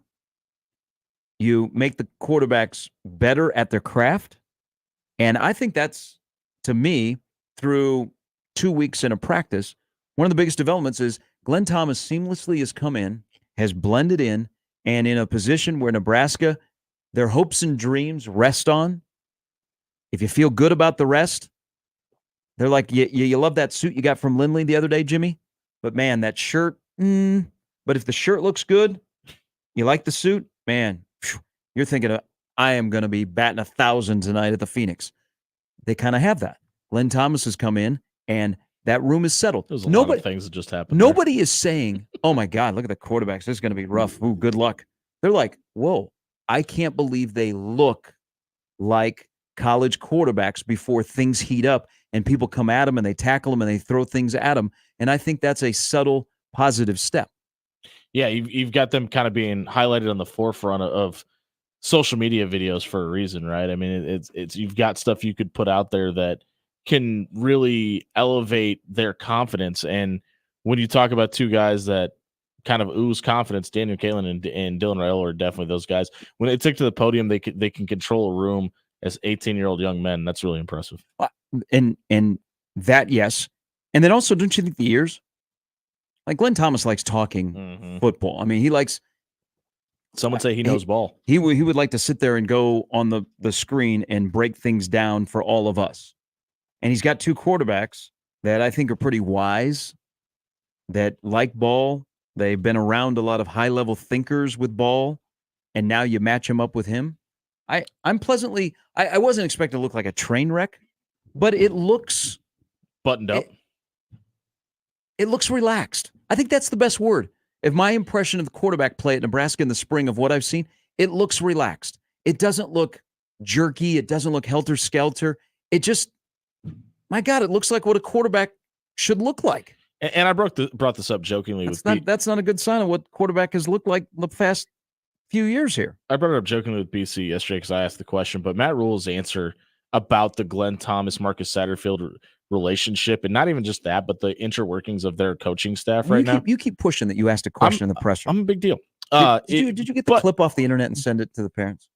It's like the highlight on my Twitter page right now. I think it's pinned on Twitter. It's one of those things, though, that when you have your head coach stand up there and saying, I feel comfortable in what I'm doing, and I don't have to check these little nuances every single day, and things are being run the way I want them to. For a head coach who all of them are control freaks, for him to say, I feel comfortable taking my hand off the wheel, that really tells you a lot about the glue of that program right now. I said this probably a couple of months ago. I want to see adversity in that room. In what way?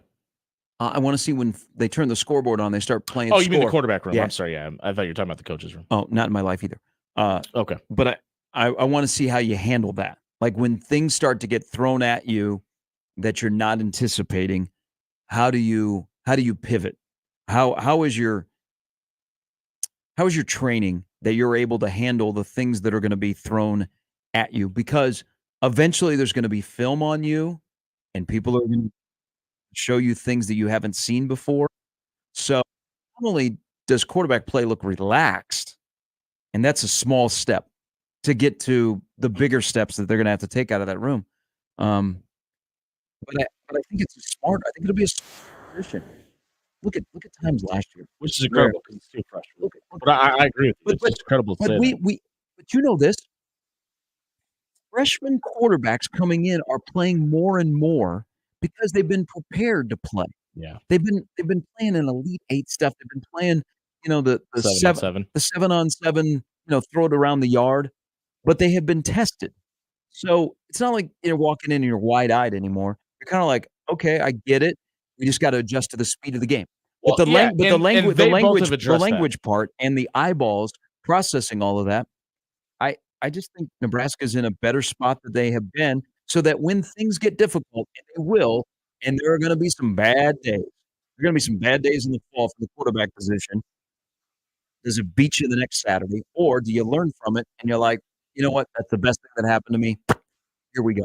Well, and it's going to help them out immensely that they're facing a top 10 defense every day in practice too, because odds would tell you that's not going to be the case every single Saturday. And you've got some dudes over on that side of the ball that can really make your game better by putting pressure on you. And that's only going to help the development of those two guys. All right, quick break. Rudy Brandon-Vogel in the last hour. We'll talk some golf. We'll talk some Husker football, college football as well with B-Vogues on 1620 The Zone. Mornings with Sharp and Handley on 1620 The Zone and 1620thezone.com. Big names, big games. We've got them all. 1620 The Zone.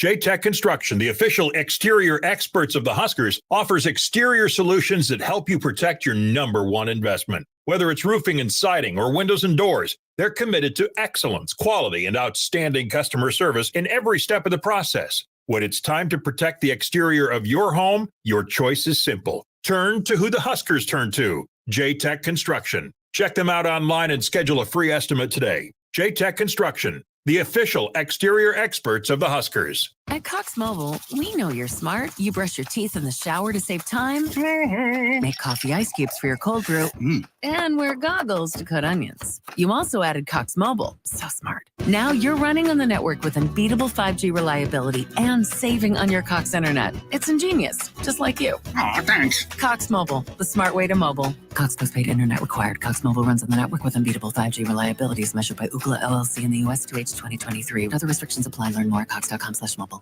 What's keeping you from learning the language you've always wanted to speak? Too hard. Takes too long. Not with Babbel. Babbel's interactive lessons, podcasts, games, and more make learning fun.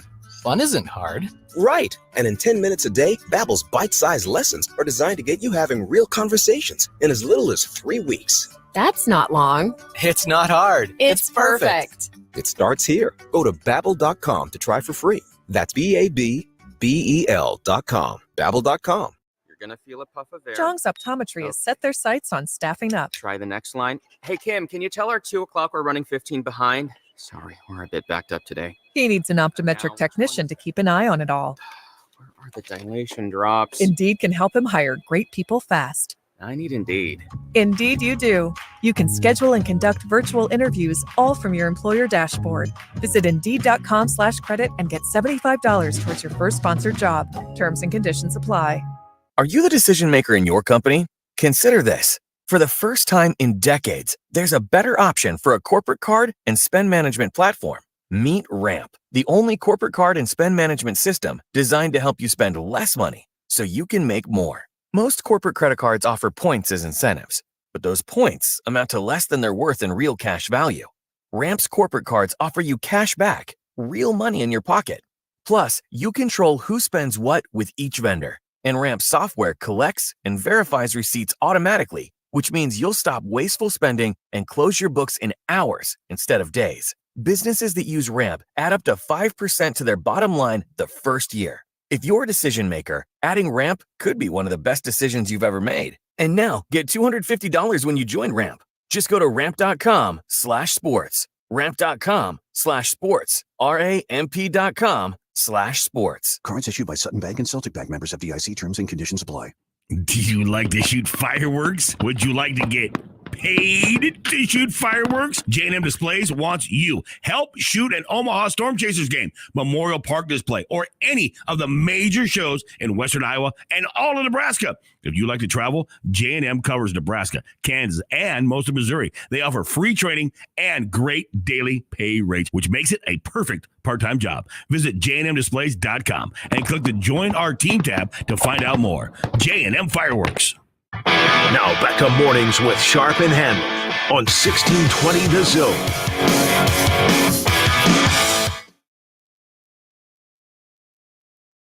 What are you passionate about there, Mr. Jimmy Allen?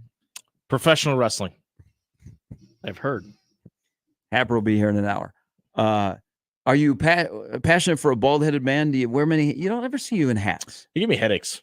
Yeah, I used to a lot when I was younger. Maybe that's because I was compensating for the hair loss, but I don't know. Back then?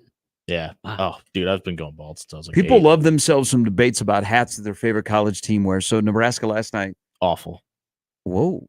Hated those hats. I didn't even get to say that they were a special hat for the Buck O'Neill Legend Classic. Yeah. Great. Find better ones. There's a rally house across the parking lot from Hoagland Ballpark. Rally but okay. house. They wore hats last night that had NU. That did elicit quite the discussion about, before you knew why they were wearing them, where you could buy them or you did not like them. The hats that your favorite college baseball team wear, and maybe even your pro team, when they're not their normal one, do elicit quite an aggressive debate. So I like those hats. I wouldn't make them a regular hat. Remember, I'm the skinny end guy. Yeah. I want the skinny end to come back. And wear black on Sunday. Nebraska baseball was better when they had the skinny end. You see that subtly they wore black, and then probably it's an old jersey. They had a skinny N on the sleeve that they wore Saturday. Oh, they did. That's right. I did Against see that. Ohio State. I would love, and I don't know why. Maybe it is some trademark, but I would love to see Creighton come back with the Cincinnati C for their ball cap. Huh. But they haven't. So I'm wondering if something, a discussion along the lines happened, because I love that cap. I think that's a great cap. Omaha last night, they have white caps with a black bill that I really, really like, that have the bowl on the front. But the hat that your favorite baseball team wears does become quite the debate, because from afar, I was following the mixed, I would say 50-50 on what Nebraska was wearing last night. And should any Nebraska team ever present themselves as NU? I thought you were going to say playing Lawrence. No, because I or that. Hey, I'm all for Nebraska and Kansas playing in multiple sports, Same. which they kind of do already. But I would love for them to play in football and pick back up that home and home they played in basketball a few years ago. Yeah. Are you of the ilk, whenever there's a change to a uniform, you hate it? I know there's a lot of people that are like, it needs to look like this or it's dumb. I to some degree, I'm not really a alternate jersey guy. I prefer when I turn my TV on and I see the helmets and the jerseys, I know who it is. Oh yeah. Yes, you wear that's black to that a is game in important. Lincoln. Yeah. I mean, you get confused watching an NBA game. You have no idea who the home team is or who's even playing. And I hate that. Exactly. I And get so pissed and change the channel. whenever it's something like, if you're going to change something, I think you should do it for the entire season, because it builds the brand. It gives you familiarity with it. But just doing a one-off, I don't think it better. Like, does anybody really care that much that you get to wear different cleats one game a year? Like, I don't know. It just doesn't sit right with me. So I guess I'm passionate about that. Which ties it back to the original question. Yeah. Alternate uniforms. Your premise I agree with. If I turn on the TV, I want to be able to know right away who's playing, because I recognize their fit. Right. And that's a lot to do with like a Penn State and an Alabama. Don't look like a USFL game. Yeah. By the way, I don't know if the UFL is going to make it. Oh, yeah, that's what it's called now. That's to your And point. it's too bad, because in St. Louis, they love it. Like, they had 40,000 people at the Battlehawks game last weekend. That's the problem with Because those the Cardinals suck. With a lot of that too. That's a The problem with St. a lot Louis of Cardinals? those leagues. Is you have one or two teams that or cities that get behind it and it works, and then you get 6 to 8 that are like, what is this? Why are we supporting this? And it just falls on St. its face. Louis has loved their XFL and now their UFL. Maybe it's AJ McCarron. But they in the dome, they get the largest crowds of anybody. They have 40,000 people. It's pretty They don't have the NFL anymore. No, and they're probably not going to Gotta get back to the football fixed NFL. somewhere. They have become a Chiefs town. Like, the Chiefs are in there and do some promotion, and then the games. That is the market now. They carry the Chiefs games in St. Louis. Yeah, an NFL team's probably never going back there. They would never go back into the dome. Yeah, they would have to build. Yeah, they'd have to build a separate stadium, and they've already. They got a really, really nice soccer stadium that is kind of right there in downtown, not very far from where the Blues play. But they love themselves some spring I love football. that arena, by the way. Where the Blues play? Yeah, it's one of those arenas where it's kind of got a dumpy feel to it, but that makes it great.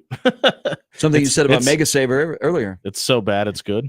Not what I said about Sounds Mega like a Saver. St. Louis tourism Did you deal. see that Jackson Holiday home run last night, by the way? I did not. My Lord. I just know that kid's a stud. He hit it about 9,000 feet. Red smoke bellowing from Bud Walton Arena in Fayetteville, by the way. Are they going to have a presser today? I think we might get our Woo Pig later. Oh, man, all those Arkansas Pitino's fans back. that'll look at Calipari and they'll go, hey, coach, that was cool that you filmed your exit video from Kentucky on a flip phone, because I got a flip phone too. See what you did there. Didn't even tell the team. Mm-hmm. Just got a ringtone for 99 cents. I don't know. Remember when that was there? Is there any proper way to say goodbye? Because this was like, yes, this is like, you know what? We need to divorce, but do we really need to go to court? But Gary, he loves his team, loves them, but he's leaving. It's actually smart. You stay. You know when to get out of Dodge. Sometimes you can stay at It a is, place for but too long, I and if you don't feel wanted, I wouldn't stay. I'm always one of those people that think a coach should tell his team before anybody finds out. I think the guys that you've asked to go to battle for you should be given that. Who's left to tell? They're either in the portal or they're in the NBA draft. Yeah, but you've probably got some guy, like even the bench guys, a guy that's never played for you, I think deserves that volition of telling him that, hey, listen, thanks. I clearly probably asked you to come here, and you did, but I have to go. Like I think they deserve that. Even your staff, like the even down to the trainers. I think there should be a meeting of everybody involved. Hey, thanks for your time. Thank you for doing everything I asked you to. This is not an easy job.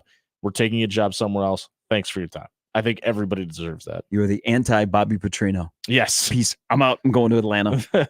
On my motorcycle. All right, Matt Rudy joins us next. We'll get his thoughts on the Masters that begin tomorrow. From Tiger to Scotty to Rory to Jordan. In between Max, Justin.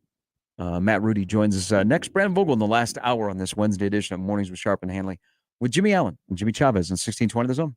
More with Gary and Nick after this on 1620 The Zone. Live from the Host Coffee Studio, this is 1620 The Zone.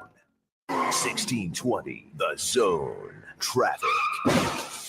From the Pyramid Roofing, time-saving traffic center. Roads are looking good right now. No accidents or obstructions to report currently, and the areas where there was some heavy traffic have thinned out over the last half hour or so. Might still see a little bit of a slowdown dodge eastbound starting around 180th, but as of now, things are moving along nicely. Just remember to stay safe, wear that seatbelt, and have a great rest of your Wednesday. I'm Peter Krenzer. This time-saving traffic was brought to you by Zoom Drain. Dealing with any type of plumbing issue can be overwhelming, especially if it's related to your drain or sewer lines. Thankfully, Zoom Drain specializes in drain and sewer services of all scopes. Contact Zoom Drain anytime by logging on to zoomdrain.com.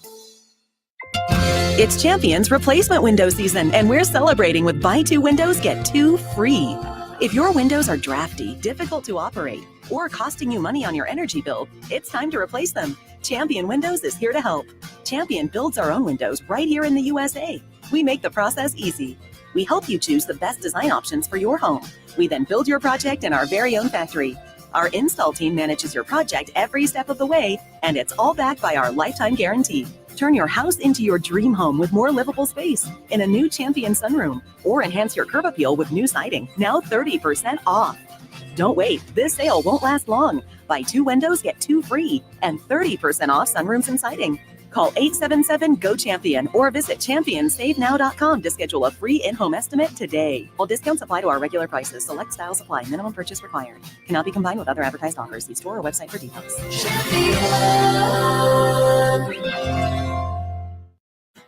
When it comes to concrete repair, Everlevel has some serious game. Coach Greg McDermott here to coach you on why you should choose Everlevel Concrete Repair.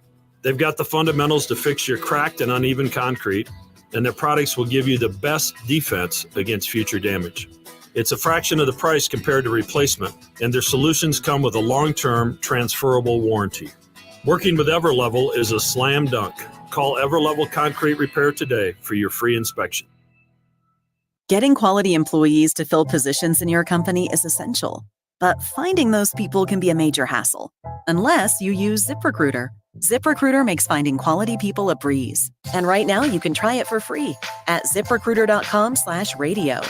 With ZipRecruiter, one click sends your job to hundreds of top job sites. But more than that, ZipRecruiter's advanced technology identifies the candidates with the skills you need, sends you a list of great matches to review, then actively invites them to apply for your job. And the results speak for themselves. 4 out of 5 employers who post on ZipRecruiter get a quality candidate within the first day. That's right, the first day. Now you can focus on your business and let ZipRecruiter do the work finding the best people for you. See for yourself. Experience the ease, efficiency. Go to ZipRecruiter.com/radio. That's ZipRecruiter.com/radio. ZipRecruiter.com/radio. Email any of our shows anytime into the Equitable Bank inbox. At Equitable, we take banking personally. For me, John at 1620thezone.com. The Equitable Bank inbox from 1620 The Zone. Tickets for less. Best seats, best prices, no service fees. Shop ticketsforless.com. KOZN Bellevue, Omaha, Council Bluffs. This is 1620 The Zone. Now back to Mornings with Sharp and Handley on 1620 The Zone. Oh my gosh. You stole my heart. I knew you'd like that. Uncle Vern, this is it. The Masters are here. It is go time in Augusta. And that means we welcome back and our good friend, senior writer for Golf Digest, Matt Rudy, joins us now. Good morning, Matt. Happy Masters Eve.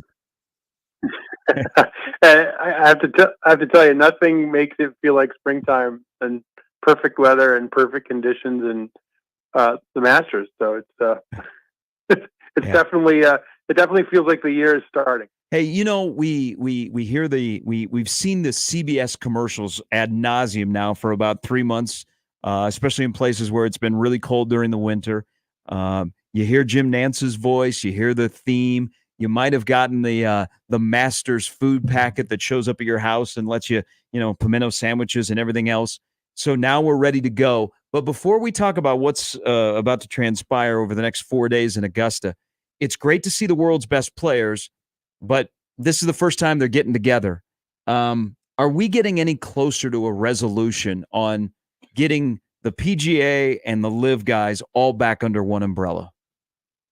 I think broadly the answer to that is yes, but I think like anything else, I mean, I think I don't know if making a reference to it getting a divorce is the right it's the right comparison, but to get a divorce to go through, it's sort of the details that have to work out for all that to happen, and I think it's the same thing here. I think broadly the two sides want to come to some kind of arrangement, and I think the PGA Tour would certainly be happy to get that big infusion of cash from the Saudi Public Investment Fund.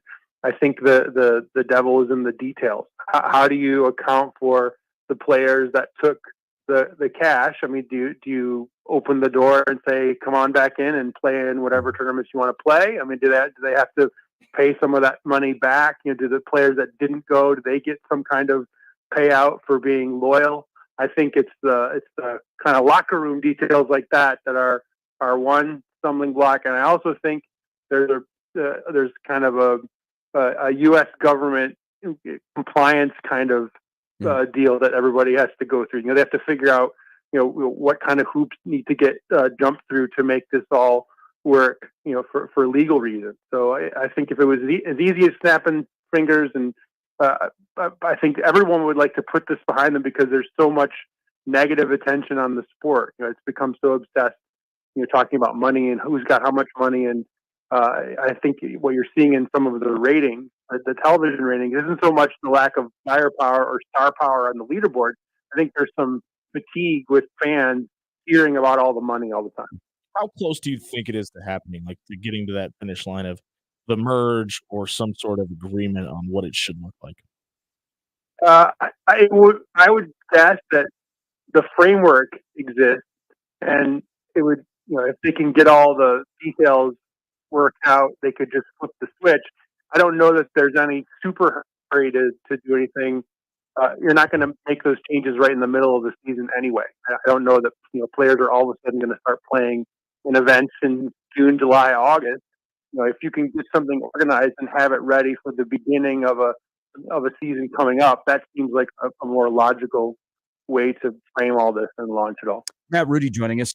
When we talk about the popularity of golf and it's being challenged by the LIV and PGA split, I look and hear from people that we know locally that were down at Augusta National on Monday, and they go, man, you should see the lines. The lines getting the merch shop were longer than they've ever seen. So you wouldn't know it if you were at Augusta National. But there's the other part of the popularity and somebody who will draw a lot of attention. Let's just get it out of the way. He spoke yesterday. I said earlier, Matt, it's April, so Tiger is drawing us in with the sentimental. Is there any way he can do it? But realistically, for a guy that hasn't played a lot of golf and hasn't completed 72 holes very often in the last couple of years, what are the expectations for Tiger at Augusta? I have two minds about it. I mean, if you saw what he did in 2019, I mean, anything is possible, sure. And this is a place where local knowledge and experience means more than anywhere else. You're playing at the same venue. You get the good vibe from having played there before. All that stuff works in his favor, and the weather forecast certainly works in his favor. It's supposed to be nice and warm. He doesn't have to deal with 47 degrees at 8:30 in the morning and stuff like that. Trying to get stretched out. The downside of this is that this Augusta National might be the hardest walk on the PGA Tour. It's extremely hilly. There's a lot of side hill lies. There's a lot of downhill lies. I don't think the issue for him is hitting the shot. It's getting from shot to shot for 4 days. And I think that, if you're going to twist my arm, I think that's the factor that makes me less inclined to think he's got a chance this week.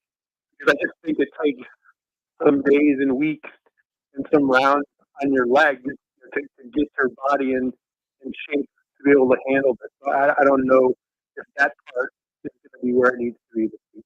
If he does make the cut, he does break the record of 24 straight. Where does that rank among the accomplishments that obviously a guy like Tiger Woods has been able to achieve at this point in his career? I think the crazy cut streak he has just overall on the PGA Tour is some crazy number that's 10 times more than anybody else. I think is a bigger deal than a kind of one-off at a place like the Masters. I don't want to take anything away from doing this thing 24 times in a row or 25 times in a row. But I think broadly the Masters has smaller fields and some of the players in the field are kind of ceremonial former champions.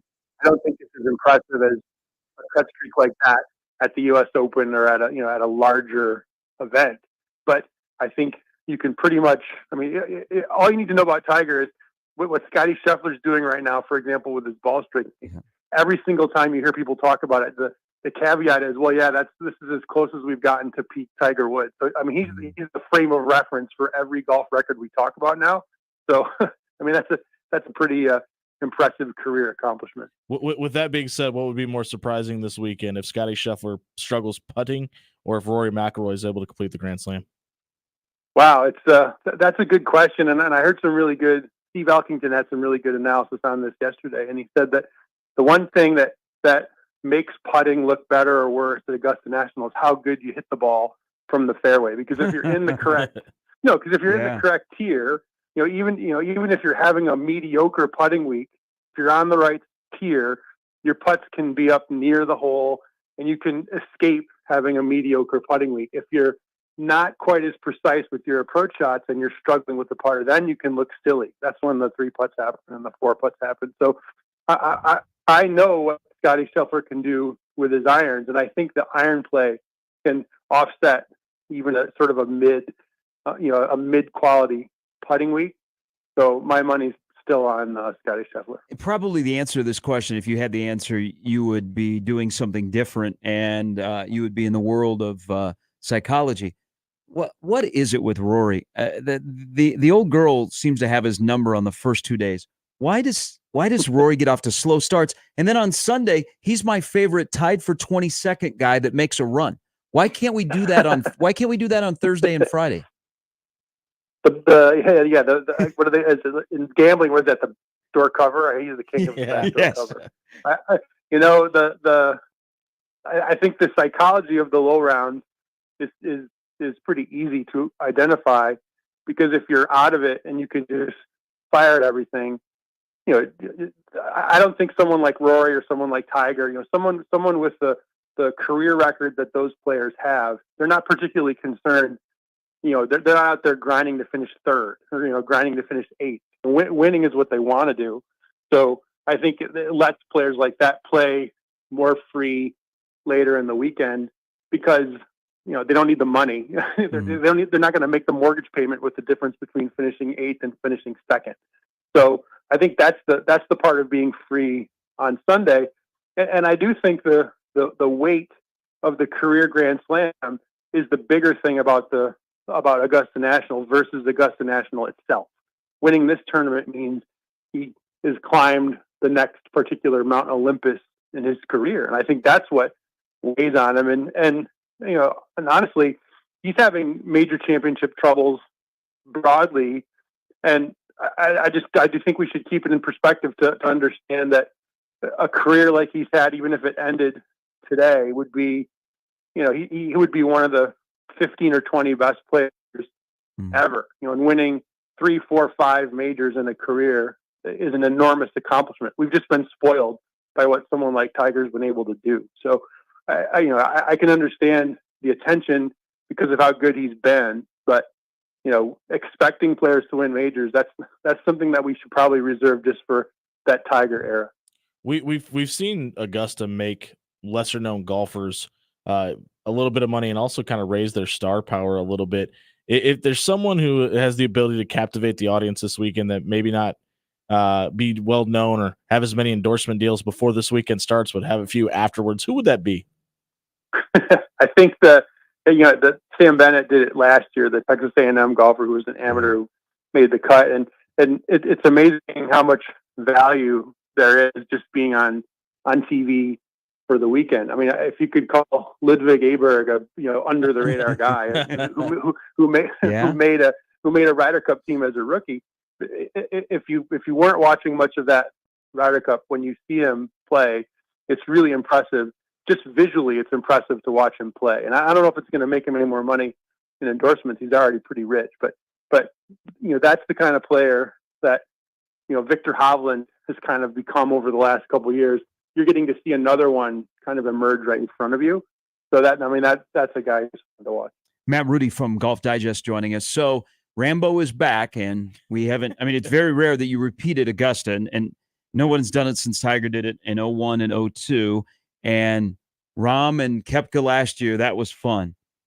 Something or nothing, Matt, that Jon Rahm on the LIV Tour, can you prep for the Masters even though you've won it and you've won a lot of big stage events when your prep basically has been 54-hole no-cut events? Is that have any bearing on getting ready for Augusta with Jon Rahm?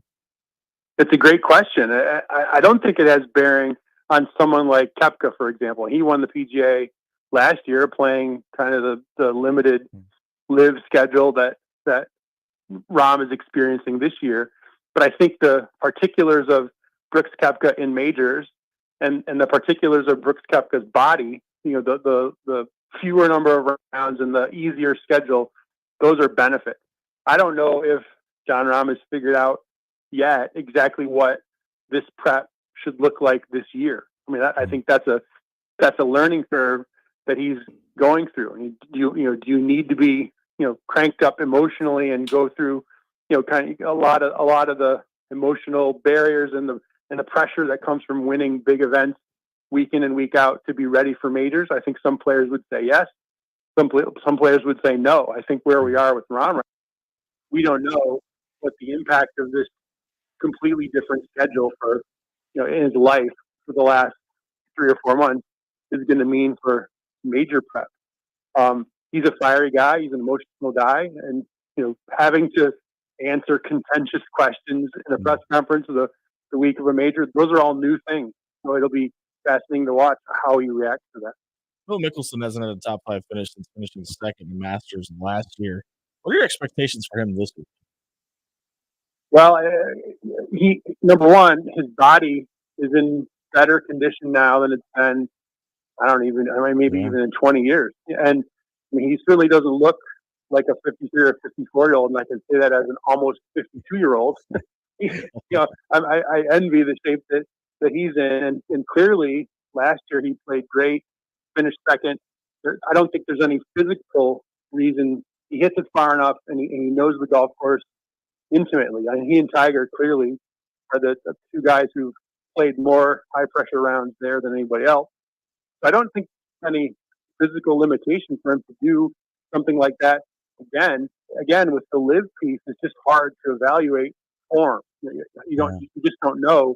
Is it meaningful to shoot an even par round at Doral in a 54-hole shotgun? I don't know the answer to that. I do know that the vibe fits differently for him when he gets to this place.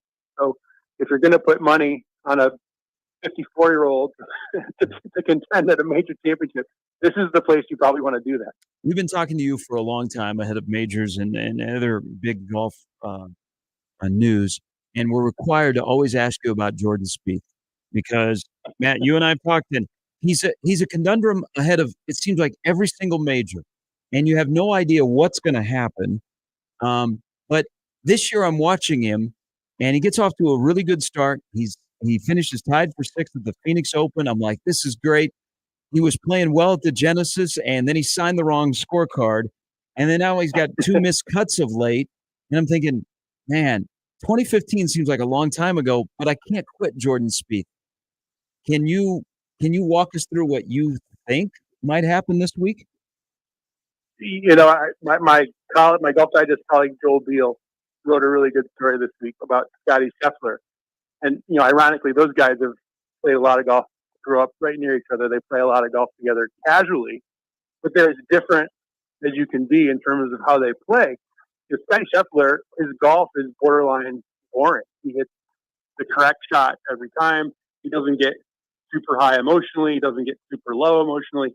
Jordan Spieth is the opposite of that. Watching him play is like watching a NASCAR race, and for all the excitement that it brings. You can win the race, you can get in a crash, he's hitting the ball from the parking lot, he's doing all this crazy stuff.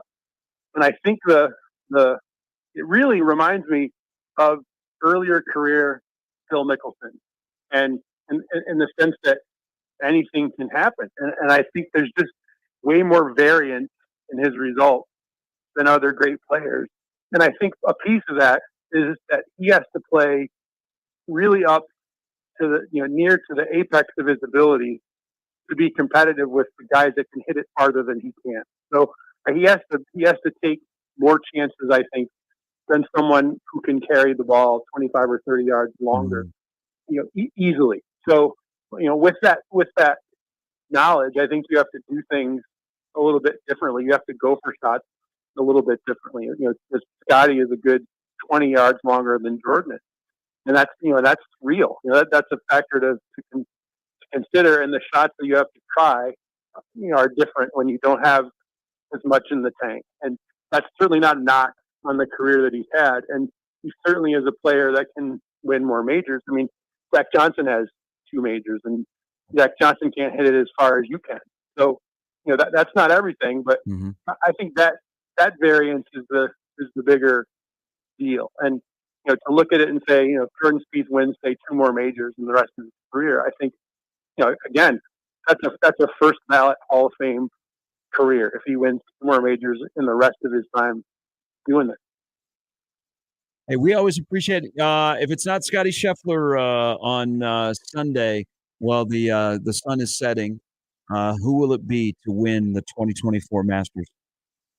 The wager that I actually put down with my own money was either Scheffler or Brooks Koepka, and I think those are my 2 guys that I'm looking at. That's fantastic, Matt. We always appreciate it. Enjoy the Masters, and we'll talk to you ahead of the next major.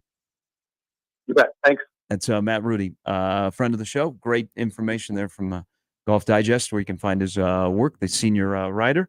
TV ratings, it seems like every sport is up, doesn't the Caitlin Clark effect, which, can I just add one quick thing before I finish this and ask you a question? Is it mind-boggling that Caitlin Clark is the only one that has been able to challenge the NFL or big college football in TV ratings? I mean, women's college basketball, but she's a huge reason why. That's mind-boggling. It's not the Masters. It's not MLB. It's not the NBA. It's not the NHL. It's not anything else that is challenging or has come close to numbers that the NFL and big college football put up. But with that said, we are on a run where it seems like every time we watch a weekend of sports, Monday it comes out and they've set a record. Not just the NCAA tournament, men and women, but it seems like NFL, college football, just everything. Major League Baseball viewership is up. What will the Masters do this weekend if Matt has it and a final grouping is 2 familiar guys, Scheffler and Koepka? Now, Tiger aside, Tiger would blow things apart. I mean, you would... Oh, we'd all be. America would be watching. But if it is 2 well-known golfers in the final pairing on Sunday at a place that a lot of us get very emotional about and is a must-watch, can you imagine what the ratings would be? It'll be good. Like you said, perfect weather. We'd be all about it. And it's kind of at that lull, right? Like we're all clamoring for sports right now because all the big events just finished. Or give us good golf. Good spot to be in. Miss it. I mean, I get it. This is. I'd be okay with it. Like on your list of must-watch things in sports every single year, Super Bowl is probably number one for all of us. Most people. Yeah. Masters is in my top 3. March Madness, I'll just group it all for a 3-week run. Yeah, I would say mine's probably Super Bowl 1. We already March know Madness WrestleMania. 2. Yeah, well, yeah. I'm not counting that. I think for me, the Stanley Cup is 3, and then Masters. Yeah. I didn't know that. Yeah, I've been to 2 Stanley Cup games. I like that.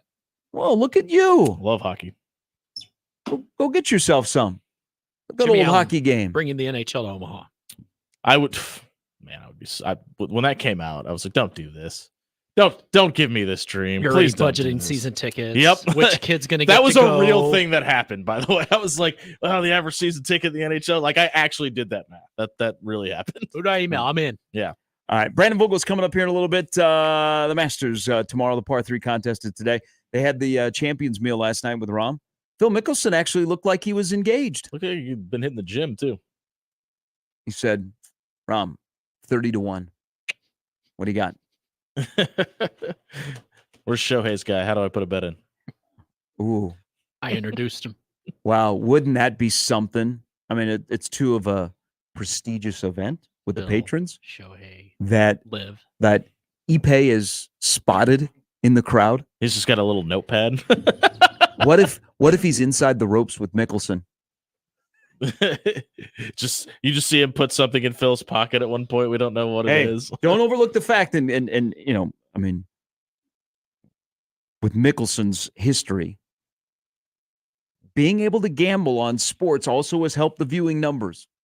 I guess you're not supposed to say this, but there are probably people that were brought into women's basketball that have stayed watching women's basketball because you can bet. Hey, that's part of it, though. Record handles. I mean, we can't ignore that. Yeah. That a lot of these record numbers in sports are also driven by the casual that is gambling that watches the event. Well, I know. And then probably if there wasn't legalized sports gambling in your area, they'd be like, I'll catch it on I'll catch it on the internet, see what the score is. I know a lot of people who specifically gamble on sports because their friends watch it and they want a reason to stick around to be a part of the conversation, so they give themselves incentive to do so. Exactly. Then they become experts. All right. B-Vogue's coming up here in a little bit. It's Mornings with Sharp and Handley, Jimmy Allen, Jimmy Chavez, and 1620 The Zone. Gary Sharp, Nick Handley, and Jimmy Chavez. Mornings with Sharp and Handley. Weekdays 6 to 10. On 1620 The Zone and 1620thezone.com. Previously on The Crossover. I have mostly sports things that I want nothing to do with muted. Okay. Major League Baseball, muted. Baseball, muted. I thought you loved the Mets. I did. Yeah. Mahomes, Chiefs, Harbaugh, Wolverines, Michigan, FIFA World Cup, Goal, Qatar, Goal. World Cup, VAR, USMTNC, World Cup, Wordle. I got lots on here. Mornings with Sharp and Handley. The Connor Happer Show. Unsportsmanlike conduct. 6A to 6P. 1620. The Zone. Your Omaha area forecast from the Godfather's Pizza Weather Center and KETV News Watch 7 on 1620 The Zone.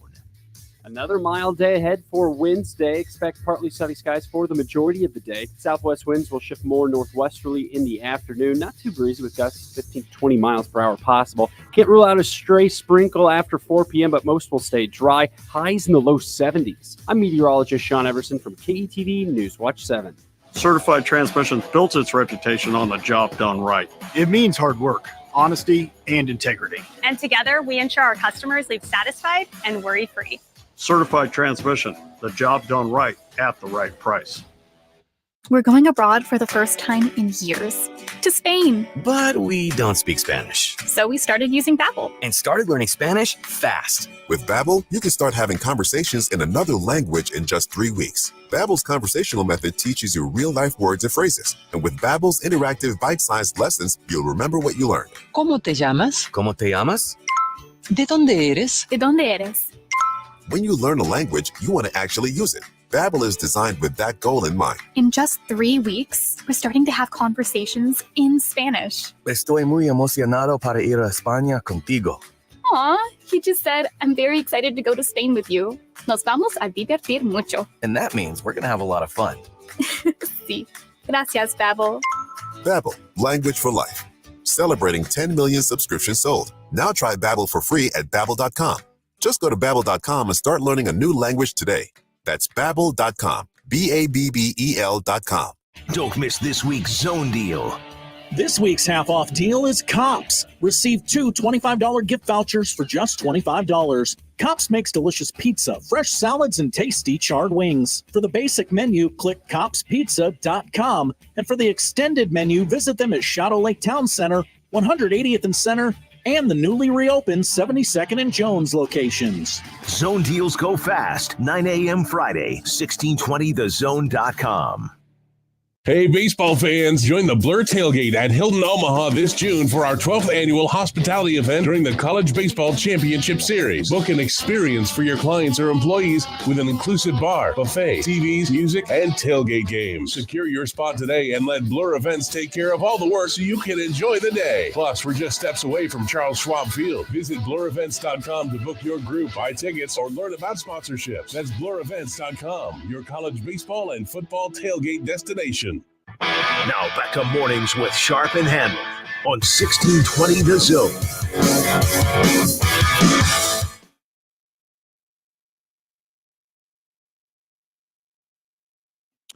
All right, if you missed it earlier, Frankie Fiddler is nearing his decision on where he's going to play basketball in his last year of college basketball. He'll visit Michigan State.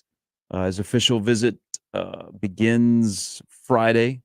He'll be there Friday, Saturday, and then Monday morning at 8 a.m. right here on 1620 The Zone. He will announce whether it be Nebraska, Creighton, Wisconsin, or Michigan State. Or your new co-host. Mornings with Sharp and I don't Fiddler. know, man. You two are a good combo. Jimmy, you can't be giving that information away for free, man. So, just stirring. What? He's going to the Zone? One of the incentives to keep him at Omaha, I said, hey, you can do a game. And I thought, ooh, that might interfere with him being on the floor. What about non-con against one of the smaller schools? Yeah, I don't know. He'll get a run in and join you. Those guys talk a lot like, hey, I could do 4 hours and I would do sports talk or I could do play-by-play. And then when they are given that opportunity, you can't find them. They're like, they go AWOL on you. That is not unique to athletes, by the way. So Frankie will announce his decision coming up at 8 a.m. This will be the first place. That's where his future coach will find out as well, is what I've been told. So that's coming up with his decision to be made on where he will continue to play basketball. He's been to Nebraska, Creighton, and Wisconsin, and now he'll go to Michigan State this weekend. The portal comeback dead period starts back up on the 12th. You trademark this yet? Because it's gold. It's T-shirts. You could have a whole line of apparel. It's rough out there, man. I just see a bunch of 18 to 22-year-olds LARPing every time he says that. Portal combat. Hey, yesterday, and it wasn't just Kareem Abdul-Jabbar, who's going to follow his head coach to St. Louis. Didn't know Pat Riley. Yesterday seemed to be a flurry of really high-level players, like Dre Davis of Seton Hall got in. Like high-level guys that have had pretty good years at Power Sixes went into the portal. It was a busy, busy day yesterday. And there's what? Get used to that. And there are 1,400 players that are in the portal right now. I think it's last number I saw was 13.5. So I'm sure it's gone up since then. So that makes sense. All right. Brandon Vogel from Counter Reed's going to join us as Nebraska is working their way kind of the midway point of spring football. We'll get his thoughts and more when we come back on 1620 The Zone. Mornings with Sharp and Handley on 1620 The Zone and 1620thezone.com with Gary Sharp and Nick Handley. For the Jays, the Huskers, and even you Jayskers, we are 1620 The Zone. News Talk 1290 Coil is your radio home for Omaha Storm Chasers baseball, proud AAA affiliate of the Kansas City Royals. Tune in to hear every pitch, every hit, and every out as the Chasers play at Warner Park and across the International League in 2024. With the voice of the Omaha Storm Chasers, Nick Batters, on News Talk 1290 Coil. Tune in at 1290 Coil all season long for your Omaha Storm Chasers baseball as they take on the International League. It's Storm Chasers baseball on 1290 Coil. With Spring Black Friday savings at the Home Depot, you can get up to $1,000 off select laundry appliances from top brands like LG, America's most reliable line of appliances. And with convenient shopping in-store and online, you can get new appliances with smart, intuitive features any way you want. Like a new LG wash combo all-in-one that can run a full load in under 2 hours. Right now, get $1,000 off select laundry appliances with Spring Black Friday savings in-store and online at the Home Depot. How doers get more done. I've never seen this. John Deneen from Saul's Jewelry and Loan. I've never seen the price of gold as high as it is right now, which means you could be sitting on a gold mine yourself. Bring us in your broken gold chains, gold rings, and diamond jewelry. You'll never get a better price for those items. Saul's knows jewelry, and we've been around. And we've never seen gold this high. Sell your gold with confidence at Saul's Jewelry and Loan at any of our 6 convenient locations. Find it all at Saul's Jewelry and Loan. You'll find it all at Saul's Jewelry and Loan. The greatest American rock and roll band in history, Aerosmith, present Peace Out, the farewell tour. Aerosmith, with special guest the Black Crowes. CHI Health Center, Omaha, Friday, November 15th. Get tickets this Friday at 10 a.m. at Ticketmaster.com. Aerosmith with the Black Crowes, the farewell tour. Peace out. Hey, it's Happer again for the FanDuel Sportsbook, and it's time for you to bet the NBA with a no-sweat same-game parlay from FanDuel every Thursday with TNT Thursdays. It doesn't matter if you're new to FanDuel or if you already have an account, you'll get bonus bets back if your same-game parlay doesn't win on any NBA on TNT game. NBA same-game parlays are the perfect way to combine your bets for a chance to score a bigger payday this week on TNT Thursday. It's Pelicans and Kings. Cook yourself up a nice little same-game parlay for that game. And once again, you'll get bonus bets back if your same-game parlay doesn't win on an NBA on TNT game. So whichever route you want to take on Pelicans, Kings, however you want to play, just head to FanDuel.com/Happer and bet the NBA with a no-sweat same-game parlay on TNT Thursdays. That's FanDuel.com/Happer. Make every moment more with FanDuel, official sports betting partner of the NBA. 21 and over, present in Iowa. Minimum 3-leg parlay required. Refund issued is now withdrawable bonus bets, which expire 7 days after receipt. Max refund $5 unless otherwise specified. Restrictions apply. See terms at sportsbook.fanduel.com. Gambling problem? Call 1-800-BETS-OFF. Howdy, Greg Wagner joining you from the Nebraska Game and Parks Commission. Time now for another Nebraska Outdoor Update. Say there's a lot to do this season in Nebraska's outdoors. There's always hiking in the state parks. There's bird watching. There's trout stream fishing action. There's scouting for that spring wild turkey hunting trip. And there's looking for shed deer antlers in your favorite woods. So there's no reason to be a couch potato, is there? No. Get outdoors and enjoy. Well, it's time to get all your new permits and stamps for hunting, fishing, fur harvesting, and state parks. Time to check your motorboat registration for renewal. Time to make those cabin and camping reservations in the state parks if you haven't done that already. And time to go over all of your outdoor gear for spring and summer. Get more information on Nebraska's outdoor scene by going to the Game and Parks website, outdoornebraska.gov. And that'll wrap it up. I'm Greg Wagner with Nebraska Game and Parks. The backseat. Check the backseat. All right, come here. Check the backseat. Gets in your head, right? Good. Because every year, dozens of children are forgotten in the backseat of a car by a parent or caregiver. All never thought it could happen to them. But with changes in routines, distractions, or a sleeping child, it can happen to anyone. Parked cars get hot, fast, and can be deadly. So get it in your head. Check the backseat. A message from NHTSA and the Ad Council. And we're back. Mornings with Sharp and Handley. Here's Gary, Nick, and Jimmy on 1620 The Zone.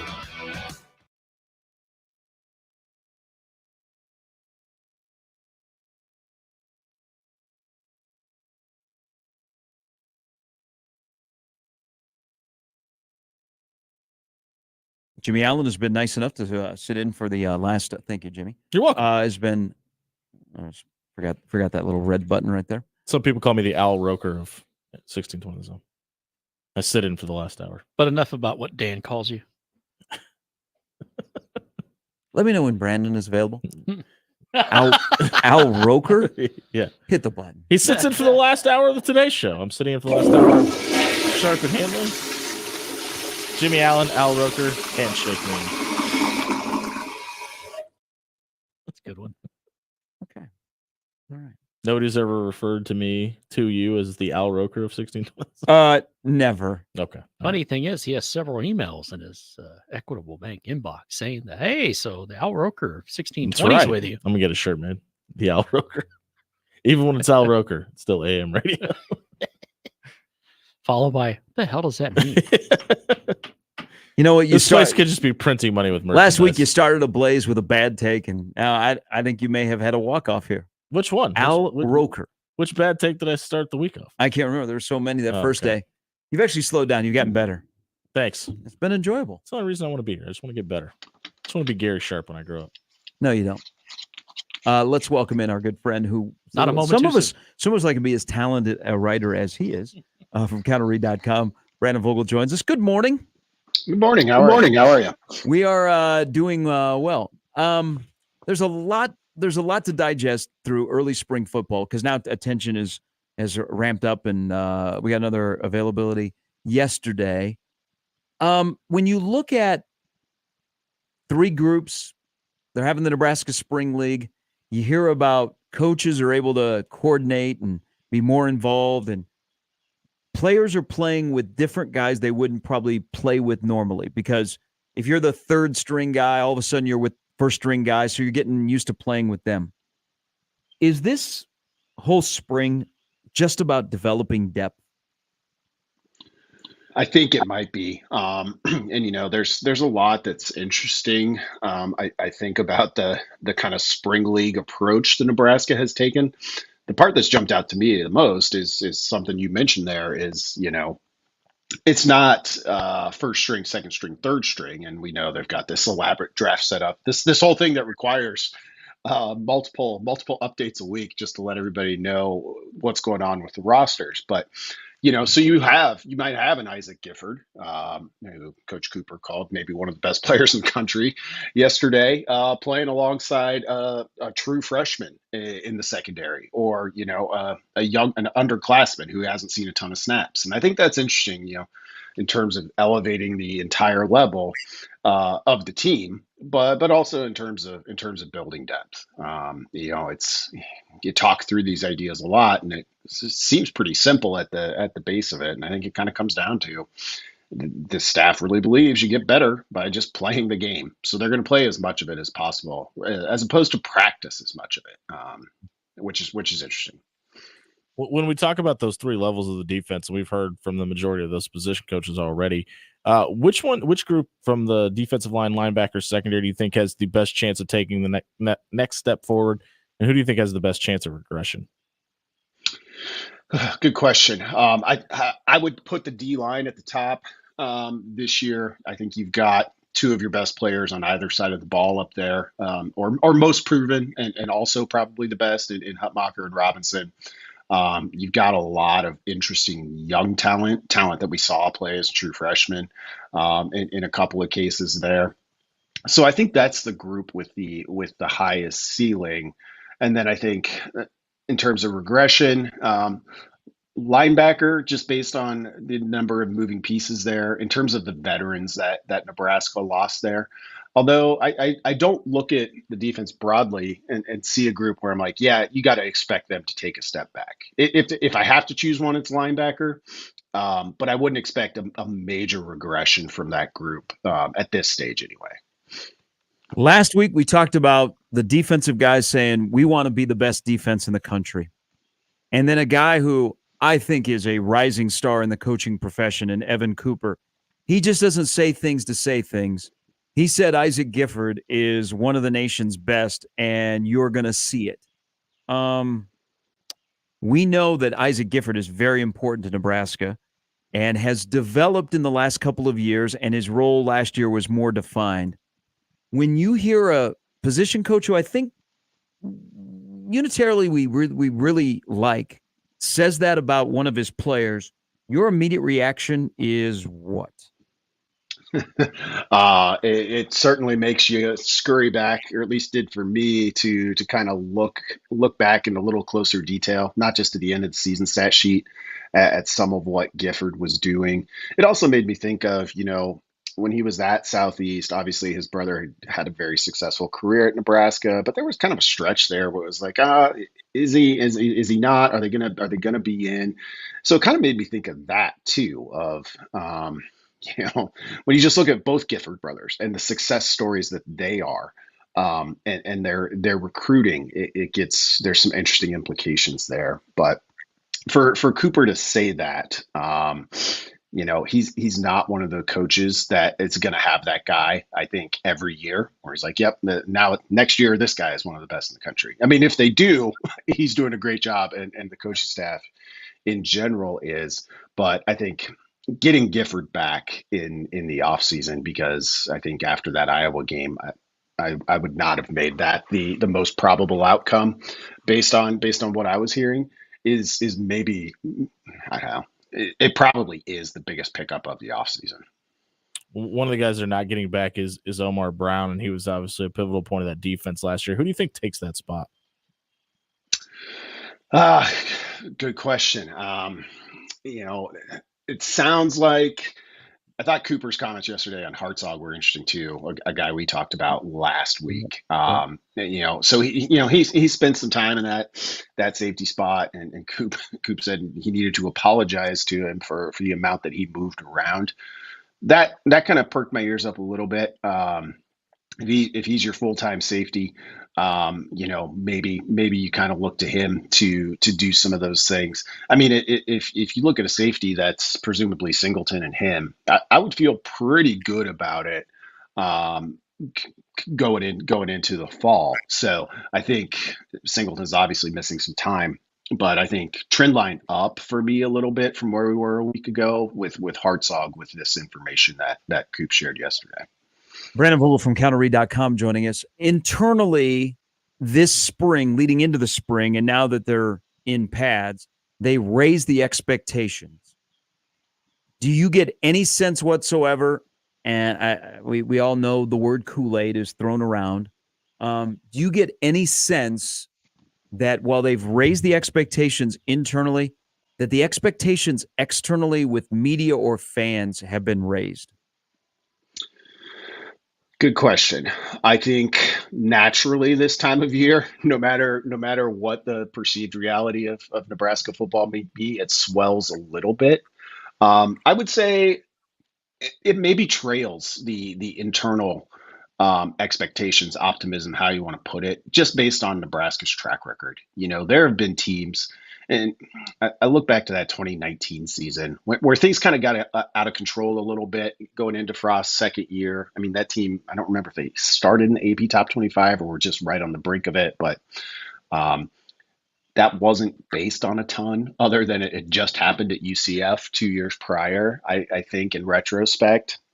So I think you see that in the fan base, or at least in my interactions and with, the fan kind of chatter that I see in places. There's a little bit of guardedness that's just kind of developed, like a little bit of a callus on the soul, I think, which stands to reason. Everything's always great anywhere in the country this time of year, but when you haven't had a winning record since 2016, it becomes a little bit harder each time out, I think, to fully buy in. When we talk about players that kind of have been left off the radar because of injury or sliding down the depth chart, what have you, a guy that's kind of been lost in the shuffle is Maverick Noonan, and obviously he's kind of battling back from that injury. What are your expectations for a guy like that this season?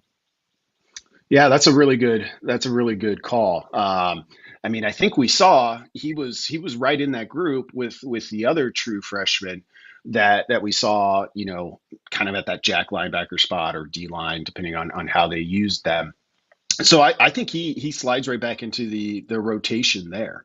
And I think it's important to remember those kind of guys this time of year, because guys that were getting a shot that early in their career, and then miss time due to injury, I think frequently get left off because you're trying to kind of quantify what you've got back, and they're a little bit more of a mystery. Normally it's a good idea to be a little bit wary of a small sample size, but I think with guys like that, we just kind of put it off to the side totally. So I would expect him to be in the mix there. I would expect him to be a rotation player on the D line at minimum, and we'll see where he goes from there based on what he's able to do in the offseason. It was interesting. So a guy who I got to know when he was in high school, and I'm a big fan, Tristan Alvano, who got to kick as a freshman. And I think you and I have talked about this. I see Tristan Alvano's career arc at Nebraska very similar to Drew Brown. Drew Brown had some issues as a freshman in 14. He wasn't, I think he was like 14 to 21 from field goal range. And in this past year, Tristan was 9 of 15. But you like, okay, I can see something. And then the next 3 years, Drew was great. I expect the same thing out of Tristan. So he spoke yesterday. Ed Foley spoke yesterday. We have questions about, can you get consistent Brian Buschini? And we always talk about, and I think it's rightfully so, because they openly talk about close losses last year. Your opinion on Nebraska's special teams being special, will it be more centered around the kicker and the punter are consistent and good, or if Nebraska can do anything with their coverage and return game? Yeah, I think if you had to choose one of those as a Nebraska fan, pick the kicking and punting. They're just out there more. They have more of a direct impact, I think, on the game. A big return at an opportune moment has like huge potential to swing things, but we just see so few returns these days. So, Foley mentioned it. Alvano was 65%. Average in college football is about 75% on field goals. Like get to there. And if Buschini, a veteran player, just kind of smooths things out a little bit, and is more consistent, I think that gets you pretty far. I mean, these things are tough to quantify, but I'm guessing Nebraska's special teams on the year maybe cost it like 2 points a game. And if we're talking about chasing 3, as they are internally with their docuseries, that adds up pretty quick. So getting special teams being special would be kind of rocket fuel for what I think they have this offseason and their potential. But just being middle of the country, just be as good as the average special teams out there, I think would have a meaningful impact. Jump in the time machine with me real fast. Let's fast forward 28 days. The day after the spring game, what position are we talking about needing the most help out of the transfer portal over the summer? Might be running back is where I'd put it now. And it's tough to get a I think good handle on what you see, particularly at running back sometimes in the spring game. But and we know they're dealing with some injuries there. But it's just based on what I've heard from camp so far, I don't know that anybody's like leaping off the page to kind of seize that role. That is very much up for grabs. So we'll see what's out there at that position in the portal. I don't think Nebraska has to make a move, but right now it's the position group that really of any of them probably seems the most unsettled to me, outside of quarterback, obviously. And we talked about running back yesterday, and I mean you're right. You point out, and you're spot on. They don't have a lot to work with because of injuries, but I think he's going to be more than just a spring mention. Maurice Mazuka yesterday was their third down back. I mean, I think there's something there, but I don't know how to handle that information, Brandon, because is it because here's a guy that is just a really good player that's taken advantage of his opportunities, or is it Nebraska has injuries, but they don't have anybody that's taking command of that position? I agree with you. Running back is a conundrum right now. It's not like a panic, but is there anybody that you can go all in that you would bet your mortgage that you trust that guy to be a solid running back for Nebraska in 2024? Not a bet the mortgage yet, but if I had to, I mean, I think I might go with Emmett Johnson. He ran hard, in his opportunities last year. Seems to be doing well this spring, and he's been healthy. So that's kind of underscores, I think, what we're talking about here is like, that's kind of the best I think you can the best pitch you can come up with for guys that are on the roster currently. And it's just, we haven't seen a lot from a lot of them. So we'll see what happens. Oregon State's running back jumped in the portal just the other day. You get a couple more of those guys of that kind of caliber, and maybe we won't. I think it's a place Nebraska will probably at least kick the tires a little bit. You think this upcoming portal window that opens up next week and goes to the end of the month, crazy or not crazy? Not as a Nebraska thing, but nationally. Yeah, I'm gonna guess crazy. I don't think we've hit the point where the winter window didn't give me any indication that things are starting to settle a little bit yet. And this one comes on the heels of, Nebraska is one of the later teams in terms of its spring football schedule. Coming on the heels of spring football, guys are going to feel, rightly or wrongly, like they have a much better grasp on where they stand, what the season ahead looks for them. So I think we're due for another crazy one. In terms of players at least entering the portal. Will they find spots? That remains to be seen. All right, the next project on Counter Read, Aaron broke down the Nebraska Spring League. You talked about the Good for the Soul and OT8, which is a really good last entry on Counter Read. What's next for subscribers that can look forward to the fine work of you and Aaron? Yeah, I'm getting interested to poke around at the men's basketball roster a little bit. I thought they made a really good addition this week. So that's coming down the pike at some point. I think I might jump into some special team stuff here based on what we saw yesterday and some of the things we talked about a little bit here, because in terms of Nebraska elevating, it's certainly an area where they've got room. And I don't think it would take much for it to produce noticeable results on the field. Fantastic. Always appreciate our conversation. Have a great week. Thanks, guys. Have a good one. It's Brandon Vogel. Good stuff. Counterread.com is where you can go. Substack, become a subscriber. They're churning out some great content that make you think. All right. Crossover's coming up next. Thank you. Thanks, man. It's been I've fun. really enjoyed. We've been together now for 5 days. I've really enjoyed it. Thank you very much. It's you got a crazy schedule, got a lot of stuff going on. So thank you for sitting in for Nick. Anytime you need, man. Best of luck to Mike. All Marion and Creighton Prep soccer fans, they will be on after hours tonight after winning the Metro Soccer Championships on Monday. They will. 7 o'clock and 7:30 respectively tonight. Bam. Myself and John Trenner. For Jimmy Allen, for Jimmy Chavez. Nick will be back from his vacation tomorrow. Thanks to everybody. This was a fun Wednesday. And stop by your favorite convenience store, by the way. Make sure it's your favorite, though, not somebody else's.